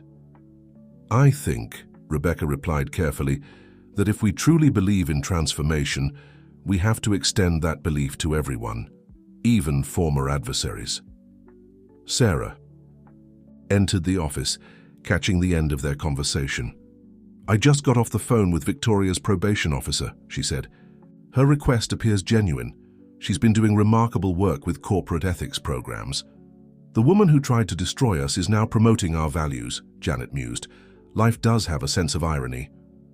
Their discussion was interrupted by sounds of excitement from the family center down the hall. Emma's voice carried clearly, "Look, they're here. The books are here." The adults exchanged smiles and followed the commotion. The center's reading nook had just received its first shipment of books, hundreds of them, carefully selected to inspire and educate. Emma stood amid the opened boxes, carefully arranging volumes on the custom-built shelves she had designed. "Remember to leave space for the new arrivals," Alexander reminded her. "The international folk tales are coming next week." "I know," Emma replied without looking up from her task. "I've got a whole section planned for stories from around the world. Sarah helped me organize it by region." The center had become more than just a childcare facility. It was a place of learning, growth, and community. Children of different backgrounds played together, learned together, and dreamed together. Parents could focus on their work, knowing their children were not just safe, but thriving. "Oh, Emma," suddenly remembered something, rushing to her backpack. My teacher wants to bring our whole class here for a field trip. She says it's a perfect example of corporate social responsibility, whatever that means. Alexander knelt beside her as she pulled out the permission slip. It means doing the right thing, even when it's not the easiest thing, like your mom did, taking care of you no matter what. Like Sarah did, standing up for what she believed in, like you did, showing us all a better way. Emma considered this, then asked, "Is that why you're helping Victoria? Because it's the right thing?" "Sometimes," Sarah answered for her brother. "The right thing is giving people a chance to change, just like Alexander changed when he met you." Rebecca watched her daughter return to organizing books, now explaining to other children the complex system she'd developed. "She's going to run this whole company someday, isn't she?" she whispered to Alexander. "I wouldn't be surprised," he smiled. "The future of hospitality should be in the hands of someone who understands its true meaning." As if to emphasize his point, Emma was now organizing a storytelling session, making sure every child had a comfortable spot and could see the pictures. The book she'd chosen was about a cold-hearted king who learned to love his kingdom through the wisdom of a child. "Fascinating. You know," Janet observed, "our competitors keep asking how we maintain such high employee satisfaction and guest loyalty. They don't understand that it's not about programs or policies. It's about family," Alexander finished. "The one we choose to build together." Sarah squeezed her brother's hand. "Dad used to say that a hotel is only as strong as its foundation. He just didn't realize that the strongest foundation isn't built with concrete, it's built with heart." The Wellington suite, where everything had begun, had been transformed into something entirely new. No longer just a luxury accommodation, it now served as a transition space for employees facing housing emergencies, a practical implementation of the lessons learned from Rebecca and Emma's story. Today, however, it had been prepared for a special occasion. Victoria Manning's first visit to the Morrison Grand since her departure.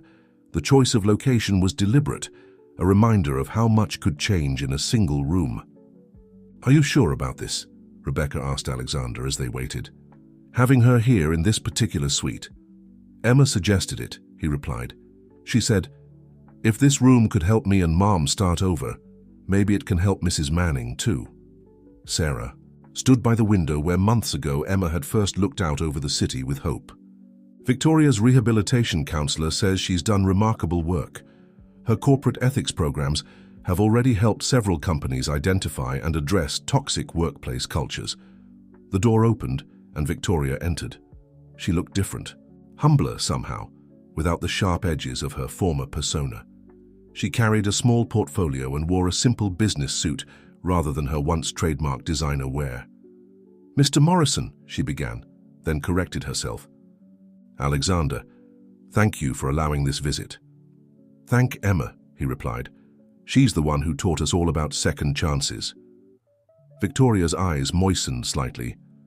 "I've been following the changes here. The Family First Initiative, the Education Foundation. It's everything I fought against, and everything I was wrong about."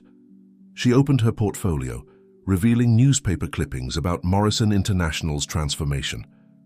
"In my corporate ethics workshops, I use your company as a case study. Not just the negative, what I did wrong, but the positive. How true change is possible when we remember what really matters." Rebecca stepped forward. "Would you like to see the family center? The children are preparing for their international cultural fair. Emma's been teaching them about hospitality traditions from around the world." As they walked through the hotel, Victoria absorbed the changes.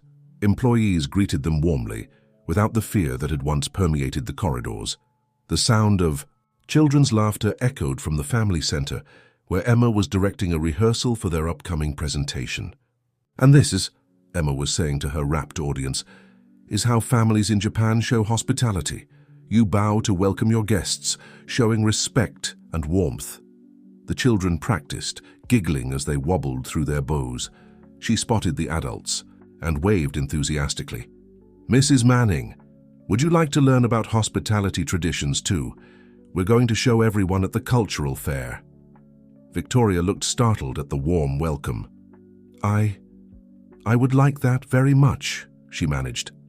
Emma launched into her presentation, explaining how different cultures welcomed visitors and made them feel at home. Her natural enthusiasm was infectious, and soon Victoria found herself learning proper tea ceremony etiquette from a 7-year-old expert. "She's remarkable," Victoria said quietly to Alexander. "She sees the world as it should be, not just as it is." "That's why we listen to her," he replied. "Sometimes the best wisdom comes from those who haven't learned to build walls." Yet, Sarah joined them carrying Emma's original sketchbook, now a treasured part of the hotel's history. "We're creating an archive," she explained, "documenting the transformation for future hoteliers to study. Would you be willing to contribute your perspective, both from before and after?" Victoria looked around the center at the children playing and learning, at the parents who could visit during their breaks, at the community that had blossomed in what was once a coldly efficient business. "Yes," she said firmly, "people need to understand that success isn't just about profit margins. Real success is measured in smiles, in security, in the knowledge that you're making life better for others." Emma approached with a drawing in her hands. "I made this for you," she said, holding it out to Victoria. "It's the hotel, but with all the walls made of glass, so everyone can see each other and nobody has to hide." Victoria accepted the drawing with trembling hands. "Thank you," she whispered, "for showing us all how to see clearly." Alexander watched the interaction, remembering his own journey from Ice King to compassionate leader. "Sometimes," he mused, "the most valuable business lessons come in the simplest packages. Like a child's drawing, or a sister's wisdom, or a mother's courage." Rebecca smiled, watching Emma return to her cultural presentation. "Or a hotel that remembers its true purpose, to be a home for everyone who walks through its doors." Saka. Sun streamed through the family center's windows, casting warm light on the gathered faces, past adversaries now united in understanding, broken families now healed, and a future bright with possibility. In the background, Emma's voice rang out clear and confident. "And that's why we say welcome in every language, because hospitality is universal. It's about opening our hearts, not just our doors." 1 year had passed since the day Alexander found Emma in the hotel bathroom. The Morrison Grand's lobby was once again filled with cameras and reporters, but this time they were there to cover the first annual Morrison Hospitality Conference, a gathering of industry leaders focused on ethical business practices and employee welfare. The conference had been Emma's idea, naturally. "If other hotels learn from us," she had reasoned, "more families can be happy like we are." Her simple wisdom had once again sparked something transformative. Alexander stood at the podium looking out over the assembled crowd. Hotel executives from around the world sat alongside Morrison International employees of all levels. In the front row, Emma sat between Rebecca and Sarah, her ever-present sketchbook open to a fresh page. "A year ago," Alexander began, "I thought I knew everything about running a successful hotel chain. I had spreadsheets, protocols, and profit, margins all perfectly calculated. What I didn't have was understanding, real understanding of what hospitality truly means." He gestured to the family center's open doors, where children could be seen engaged in various activities. "This isn't just a childcare facility, it's a statement of values, a declaration that our employees' families are part of our corporate family. That success is measured not just in dollars but in dignity." Victoria Manning stepped forward to share her perspective. She had become an unexpected ally in spreading the message of corporate transformation. "I spent years believing that compassion was incompatible with business success," she admitted. "I've never been more grateful to be proven wrong." The presentation continued, with Rebecca introducing the Morrison Educational Foundation's first scholarship recipients, 25 employees' children who would be attending college in the fall, their dreams supported by the company that had become more than just an employer. "But perhaps," Rebecca smiled, "our most important academic achievement is a bit younger." She gestured to Emma, who proudly held up her latest report card, straight A's with a special commendation for her project on international hospitality traditions. During the lunch break, Alexander found himself in a quiet corner with Sarah, watching the interaction between conference attendees. Employee children were giving tours of the family center, explaining its features with pride and enthusiasm. "Remember when we used to play hotel as kids?" Sarah asked softly. "How we'd pretend our blanket fort was the finest establishment in town." "We didn't pretend," Alexander replied. "We were just seeing it clearly before adult complications got in the way." Emma helped me remember that. Janet approached with the latest financial reports. "The numbers are in from the first year of the Family First initiative," she announced. "Employee retention up 60%, guest satisfaction scores at record highs, and profits," she paused for effect, "exceeded all projections." "Because happy employees make happy guests," Emma chimed in, having wandered over with her latest sketch. "And happy guests tell their friends, and their friends come stay with us, and everybody wins." Alexander laughed. "I believe we've found our future CEO," he said, ruffling Emma's hair. The afternoon sessions focused on practical implementation of employee support programs. Hotel executives asked detailed questions about costs, logistics, and results. But the most impactful moments came from the employees themselves, sharing stories of how their lives had changed. A housekeeper spoke about being able to attend her son's school events for the first time. A maintenance worker described how the Education Assistance Program had helped his daughter become the first in their family to attend college. A chef shared how the emergency housing program had kept his family together during a difficult time. As the day drew to a close, Emma took the stage for a special presentation. The children from the family center had prepared a performance, a musical journey through hospitality traditions around the world. They sang songs of welcome in different languages, demonstrated traditional greetings, and shared stories of kindness from various cultures. "And that's why," Emma concluded, her voice clear and confident, "a hotel isn't just a building. It's a place where everyone belongs, where we take care of each other, where families grow stronger together." Alexander watched from the side, remembering the frightened child from a year ago. Now Emma stood tall, surrounded by friends, secure in the knowledge that she and her mother were part of something bigger than themselves. Victoria joined him, her own eyes moist. "I spent so long trying to tear down what I didn't understand," she said quietly. "Thank you for showing me there was a better way." "Thank Emma," he replied. "She's the one who showed us all." The evening following the conference found the Morrison Grand's rooftop garden transformed into a celebration space. Twinkling lights strung between potted trees created a magical atmosphere as employees and their families gathered to mark the one-year anniversary of their transformation. Emma had taken charge of decorations naturally. Her artistic touch was evident in the hand-painted welcome signs in multiple languages and the creative arrangement of comfortable seating areas that encouraged conversation and connection. "The Ice King's palace has become a warm hearth," Janet remarked to Alexander as they watched the celebrations. "And our profits have never been better. Funny how that works." "Not funny at all," Rebecca joined them, professional as always in her role as general manager, but with a mother's pride shining in her eyes. "It's simple math, really. Happy employees create happy guests become loyal customers, and loyal customers bring new business." Sarah appeared with a tablet, displaying the latest news coverage. "The conference is already making waves. 3 major hotel chains have announced similar initiatives, and the Industry Association is drafting new guidelines for employee support programs." Alexander smiled, watching Emma organize a storytelling circle near the garden's central fountain. Children and adults alike gathered to share tales from their various cultural backgrounds, each story adding to the rich tapestry of their community. "You know," he said thoughtfully, "I spent years thinking leadership meant maintaining distance, staying above the personal elements of business. I never realized that true leadership means getting closer, understanding the human stories behind the statistics." Victoria, who had been invited to join the celebration, approached their group. "I've been asked to write a book," she announced, "about corporate transformation and ethical leadership.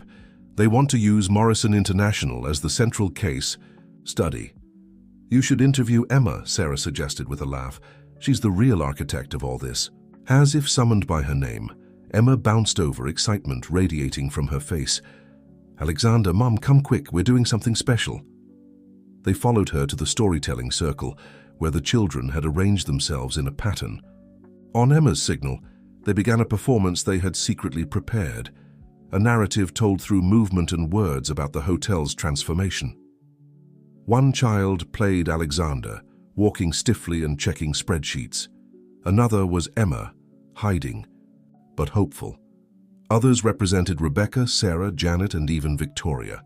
As the story unfolded, the rigid movement softened. The separate players came together, and the performance ended with everyone joining hands in a circle of connection.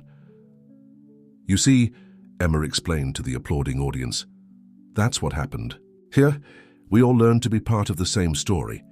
Alexander felt Sarah squeeze his hand. "She's right, you know," his sister whispered. "We're all part of something bigger now." The celebration continued as the sun set over Manhattan, painting the sky in brilliant colors. Employees shared meals together. Children played between the gardens, paths, and the barriers that once divided them had completely dissolved.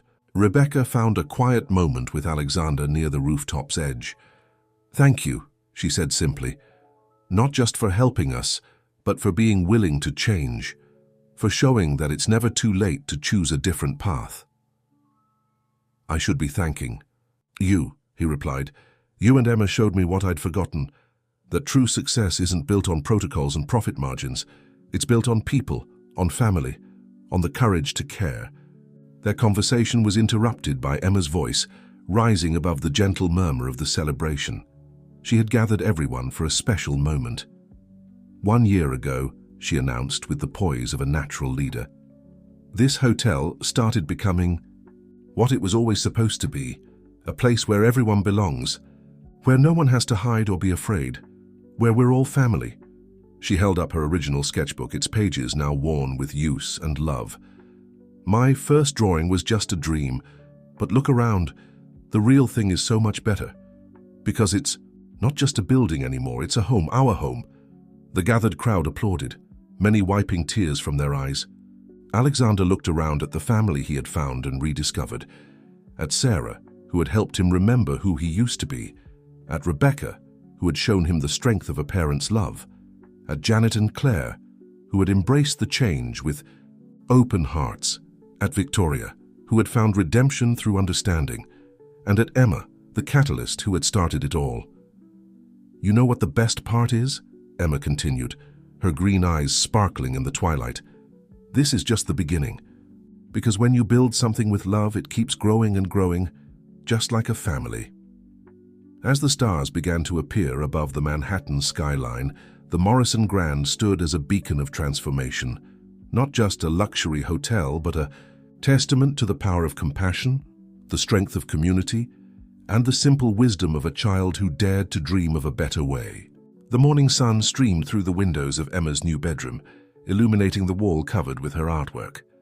Among her latest drawings was something special: architectural plans for a treehouse reading nook she'd designed for the newest Morrison International property in Chicago.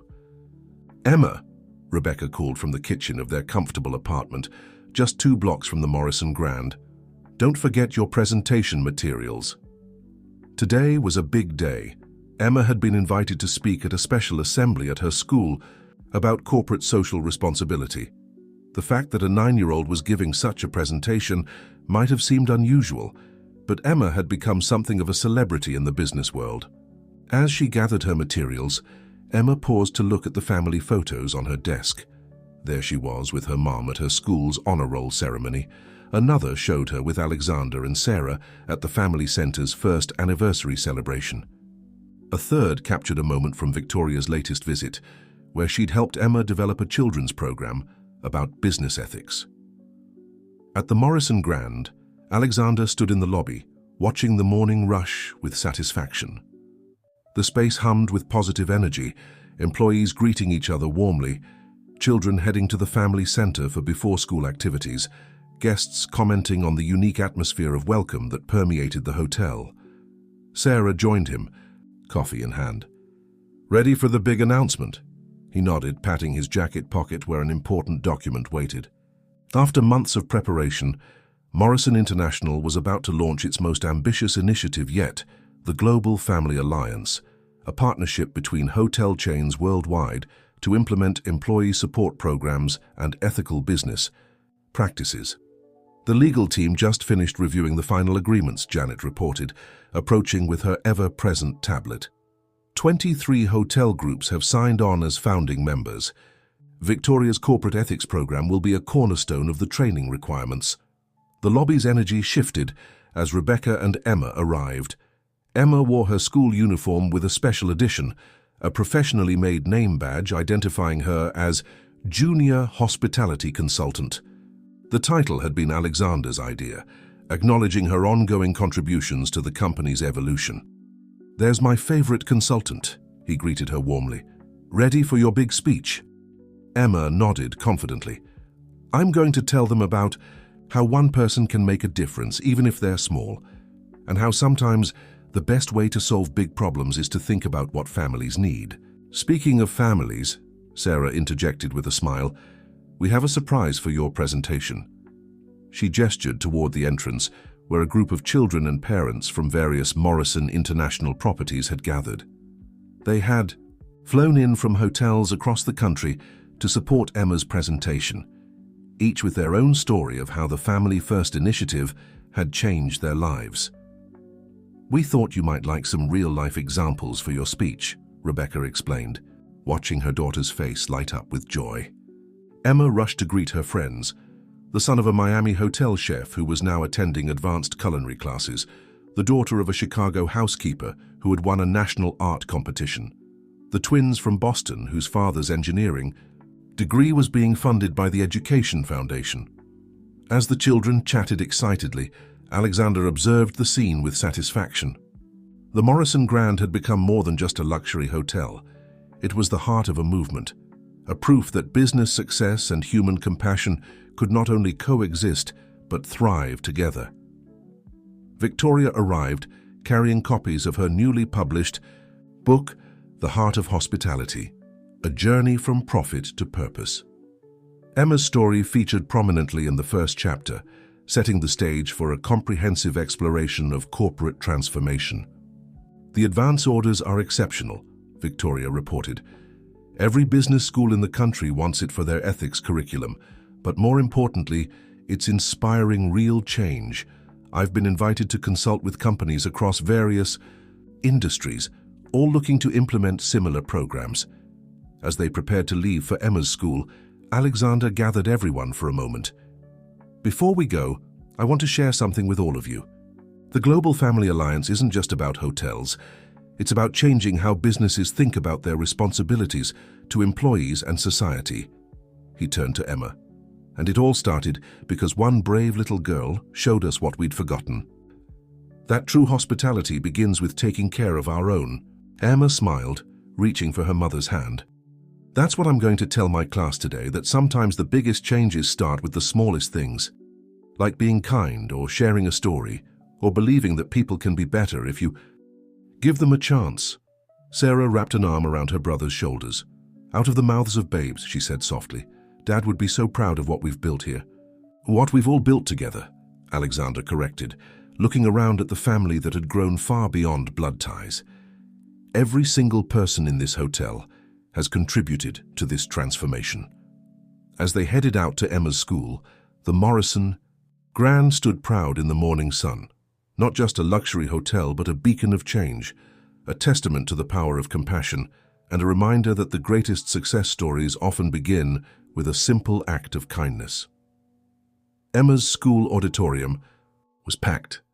What had started as a simple class presentation had grown into a school-wide event, with business leaders, educators, and media representatives in attendance. The principal had called it an unprecedented opportunity to witness the future of ethical business leadership. Standing at the podium, Emma looked out at the sea of faces. Her mother sat in the front row, flanked by Alexander and Sarah. Victoria was there with her book publisher, and Janet had brought the entire executive team.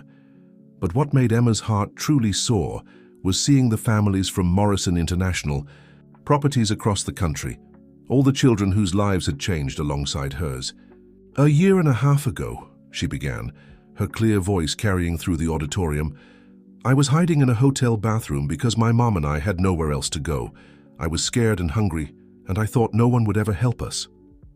The audience was silent, captivated by her honesty. But then something magical happened. Someone chose to be kind instead of following rules. Someone remembered that hotels aren't just about fancy rooms and making money. They're about taking care of people. She clicked to the next slide in her presentation, showing her original sketch of the family center. "This was my dream. Just a drawing of what I thought a hotel could be. A place where no one had to hide, where families could stay together, where everyone belonged." The next slides showed the reality. The vibrant family centers now operating in Morrison International properties across the globe, the scholarship recipients heading to college, the employee support programs that had become industry standards. "But the best part isn't the buildings or the programs," Emma continued. "It's the stories, like Maria, whose dad can attend her dance recitals now because the hotel has flexible schedules. Or Tyler, who's going to be a chef like his mom because the Education Foundation is helping with culinary school. Or Ms. Victoria, who learned that being successful doesn't mean being cold." Victoria wiped a tear from her eye as Emma smiled at her. "Sometimes people think you have to choose between being good at business and being good to people, but that's not true. The Morrison Grand is more successful now than ever before because when you take care of your family, your whole family, everything gets better." She clicked to her final slide, a new drawing she'd created specially for this presentation. It showed the Morrison Grand, but the building was transparent, revealing all the lives intersecting within its walls. Families, employees, guests, all connected in a web of warmth and welcome. "This is what hospitality really means," she declared. "It's not just about giving people a place to sleep, it's about giving them a place to belong, a place to grow, a place to dream." As applause filled the auditorium, Alexander stood and walked to the podium. "Emma has taught us all something invaluable," he said, "that the measure of true success isn't found in spreadsheets or stock prices. It's found in the stories we create together, the lives we touch, the communities we build." He turned to Emma with a smile. "Which is why I'm pleased to announce that the Morrison International Board of Directors has created a permanent position, Director of Community and Family Initiatives. And we can think of no one better qualified to help shape this role for the future than the young lady who inspired it all." Emma's eyes widened as Alexander handed her an official-looking document, a commitment that when she was ready, after completing her education, the position would be hers to define and develop. Rebecca joined them at the podium, proud tears in her eyes. From a scared little girl in a hotel bathroom to a leader helping shape the future of corporate responsibility, she said softly, "Dreams really do come true." Sarah stepped up next, holding Emma's original sketchbook. "We're donating this to the Business Ethics Museum," she announced, as a reminder that the greatest innovations often come from the purest intentions, like a child's desire to help others feel at home.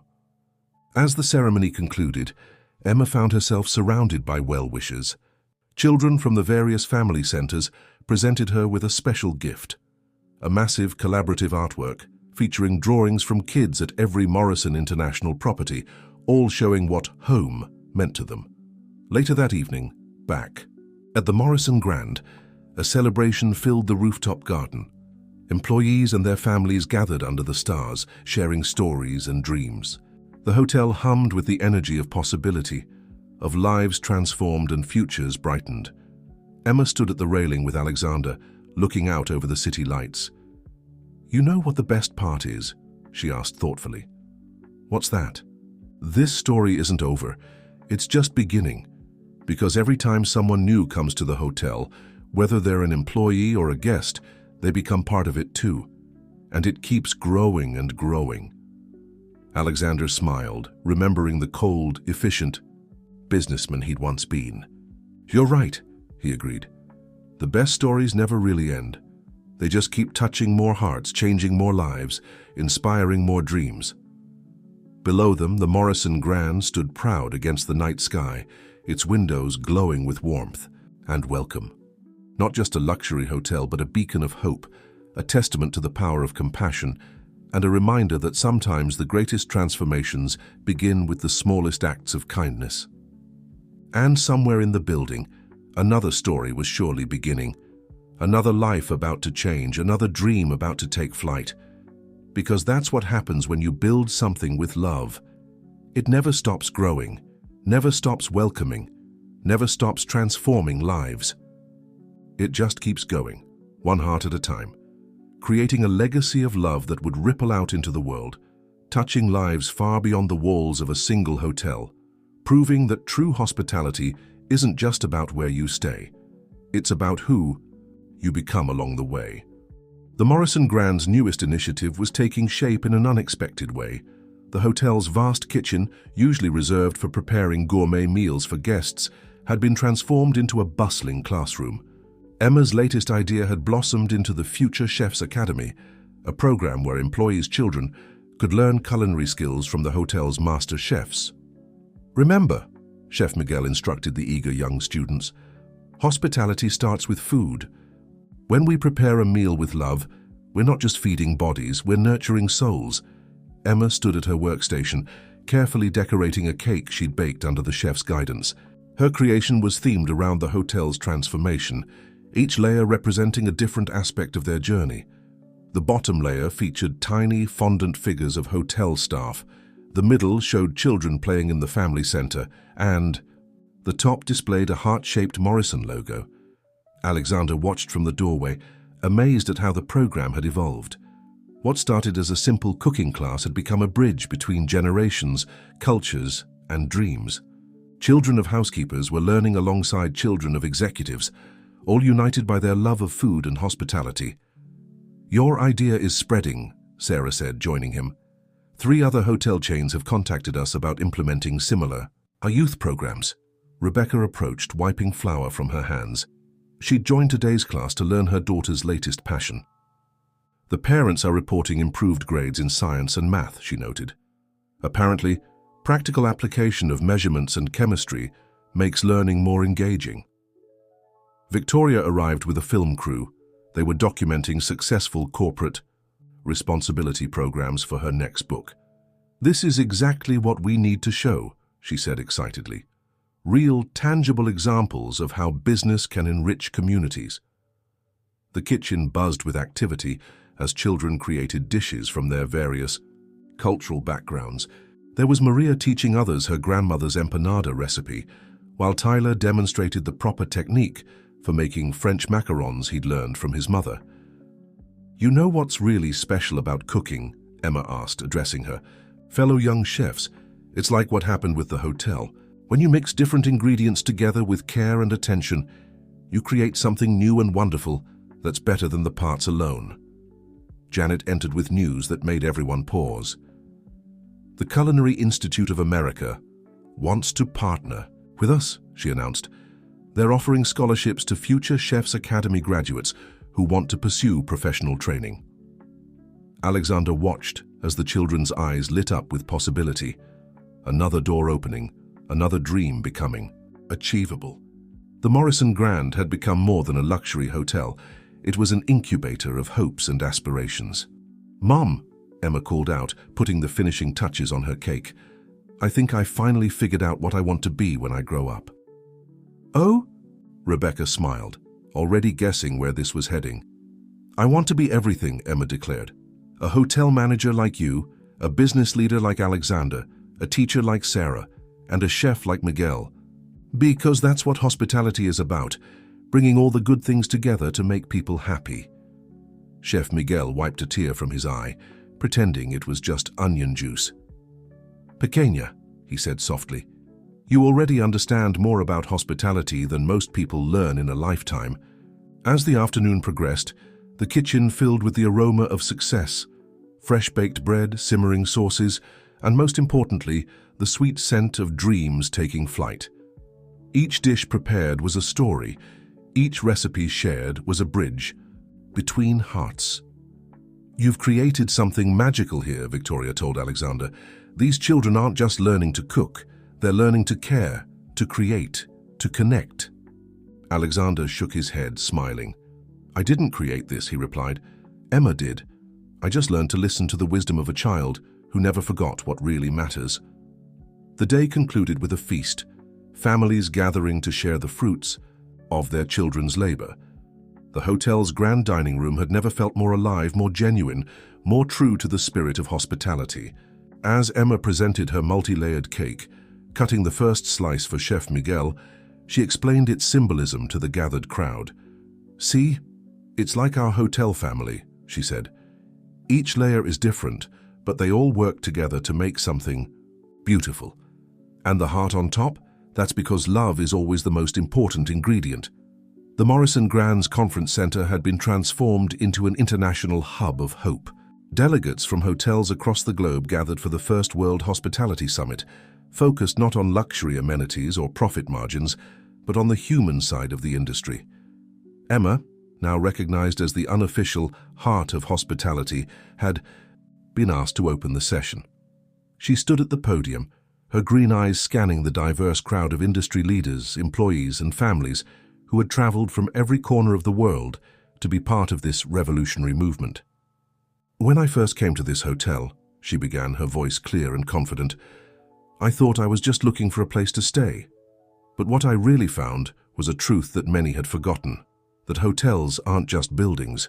They're bridges between people, between cultures, between dreams."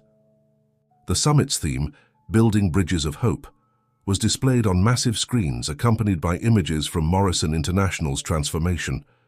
Photos showed family centers from Dubai to Sydney, culinary programs in Singapore, and education initiatives in London, all inspired by the changes that had begun in New York. Sarah took the stage next, presenting the results of a global study on the impact of employee-focused initiatives. "The data is clear," she announced.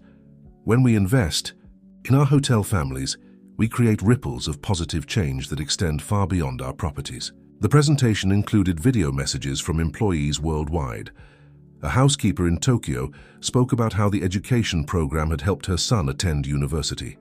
A bellman in Paris shared how the family center had allowed his wife to return to work. A chef in Mumbai described how the culinary youth program had revived traditional recipes while creating opportunities for the next generation.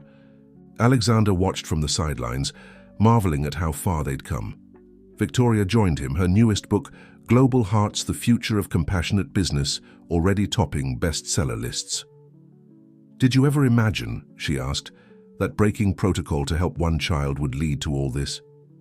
"Emma would say it was inevitable," he replied with a smile, "because kindness, like ripples in a pond, can't help but spread." Rebecca's presentation focused on practical implementation strategies. She had become an expert at helping other hotels transition to more family-centered models, her own experience providing valuable insights into both the challenges and rewards of such transformations. "The key," she explained, "is understanding that every hotel has its own unique community. While the principles of care and support are universal, the specific programs must reflect local needs and cultural values." The afternoon sessions broke into specialized workshops.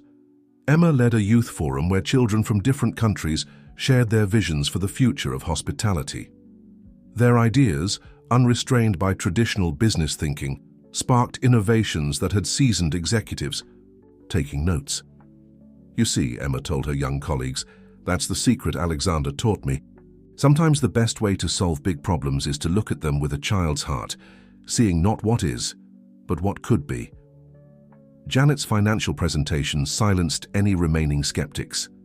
The Morrison model, as it had come to be known, wasn't just ethically sound, it was professionally profitable. Employee retention rates had skyrocketed, customer satisfaction scores were at record highs, and the company's market value had doubled. But the real profit, Janet concluded, can't be measured in dollars. It's measured in dreams fulfilled, in families strengthened, in communities enriched. As the day progressed, the conference center became a living embodiment of true hospitality. Children from the various family centers performed traditional dances from their cultures. Chefs from the Future Chefs Academy served dishes that told stories of heritage and hope. Employees shared experiences in a dozen languages, yet somehow understanding each other perfectly. "This," Alexander told the closing session, "is the future of hospitality. Not just offering a place to stay, but creating spaces where dreams can take root and grow." where barriers dissolve, where differences become strengths, where every person, guest or employee, adult or child, is part of our extended family. Emma returned to the stage for the final moments, holding up her latest drawing. It showed the Earth, with hotels appearing not as buildings but as bridges, connecting people across oceans and continents. "Remember," she said, her voice carrying the simple wisdom that had started it all, "a hotel is just like a heart. It works best when it's open, when it's full of love and when it has room for everyone." The summit concluded with a ceremony where hotel groups from around the world signed the Global Hospitality Covenant, a commitment to prioritizing human welfare alongside business success. As delegates departed, many wiped tears from their eyes, touched by the realization that they were part of something truly transformative. Sarah found Alexander standing alone after the crowds had dispersed. "You know what Dad used to say about hotels?" she asked softly, "that they're only as strong as their foundations." "Yes," she smiled. "He just didn't realize that the strongest foundation isn't concrete, it's compassion." Spring had brought new life to the Morrison Grand's rooftop garden. What had once been a purely decorative space had been transformed, like everything else in the hotel, by Emma's vision. Now raised beds burst with herbs and vegetables tended by children from the family center as part of their green hospitality initiative. "These tomatoes will be ready next week," Emma explained to a group of visiting hotel executives. "Chef Miguel uses them in his special sauce, and he teaches us about food sustainability and reducing waste." The rooftop garden had become more than just an educational space. It was a living symbol of how the Morrison philosophy had taken root and flourished.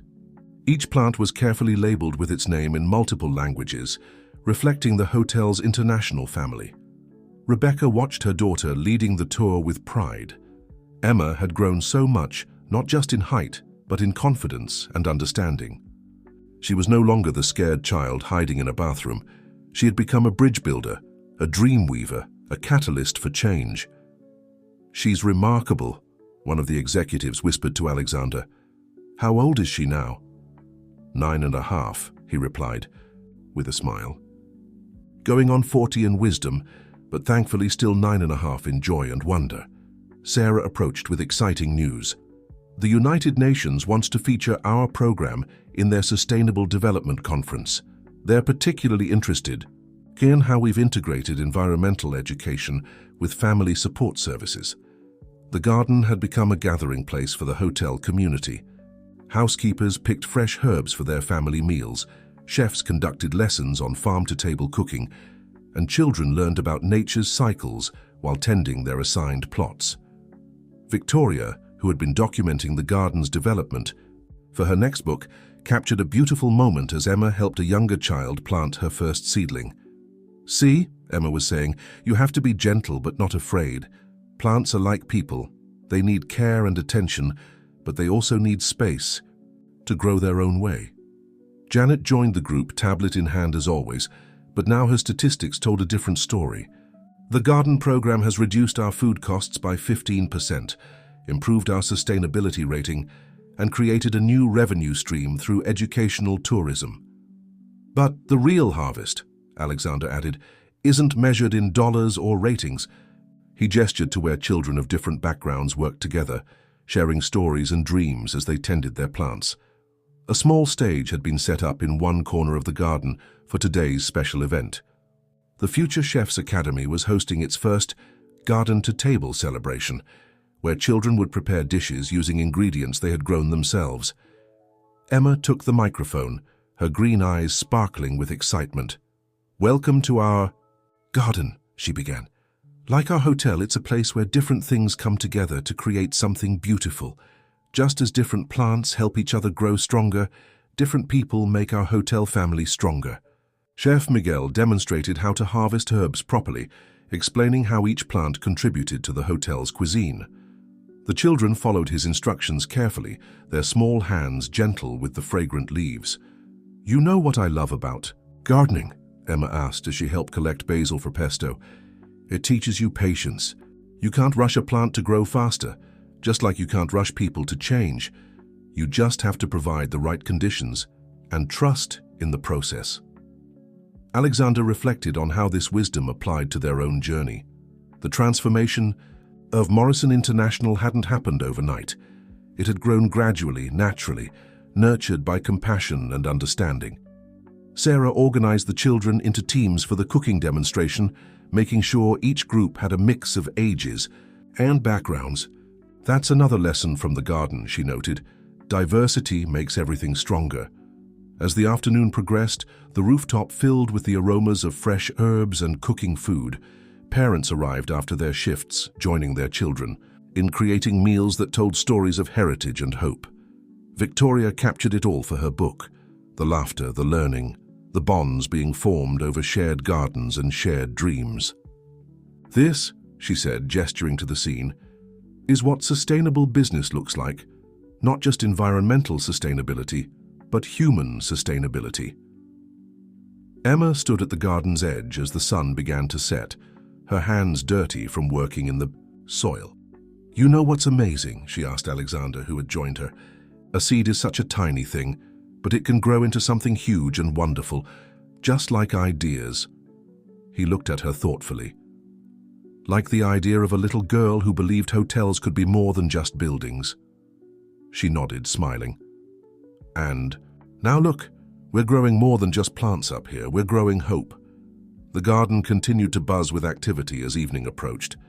Families shared meals at tables scattered between the raised beds.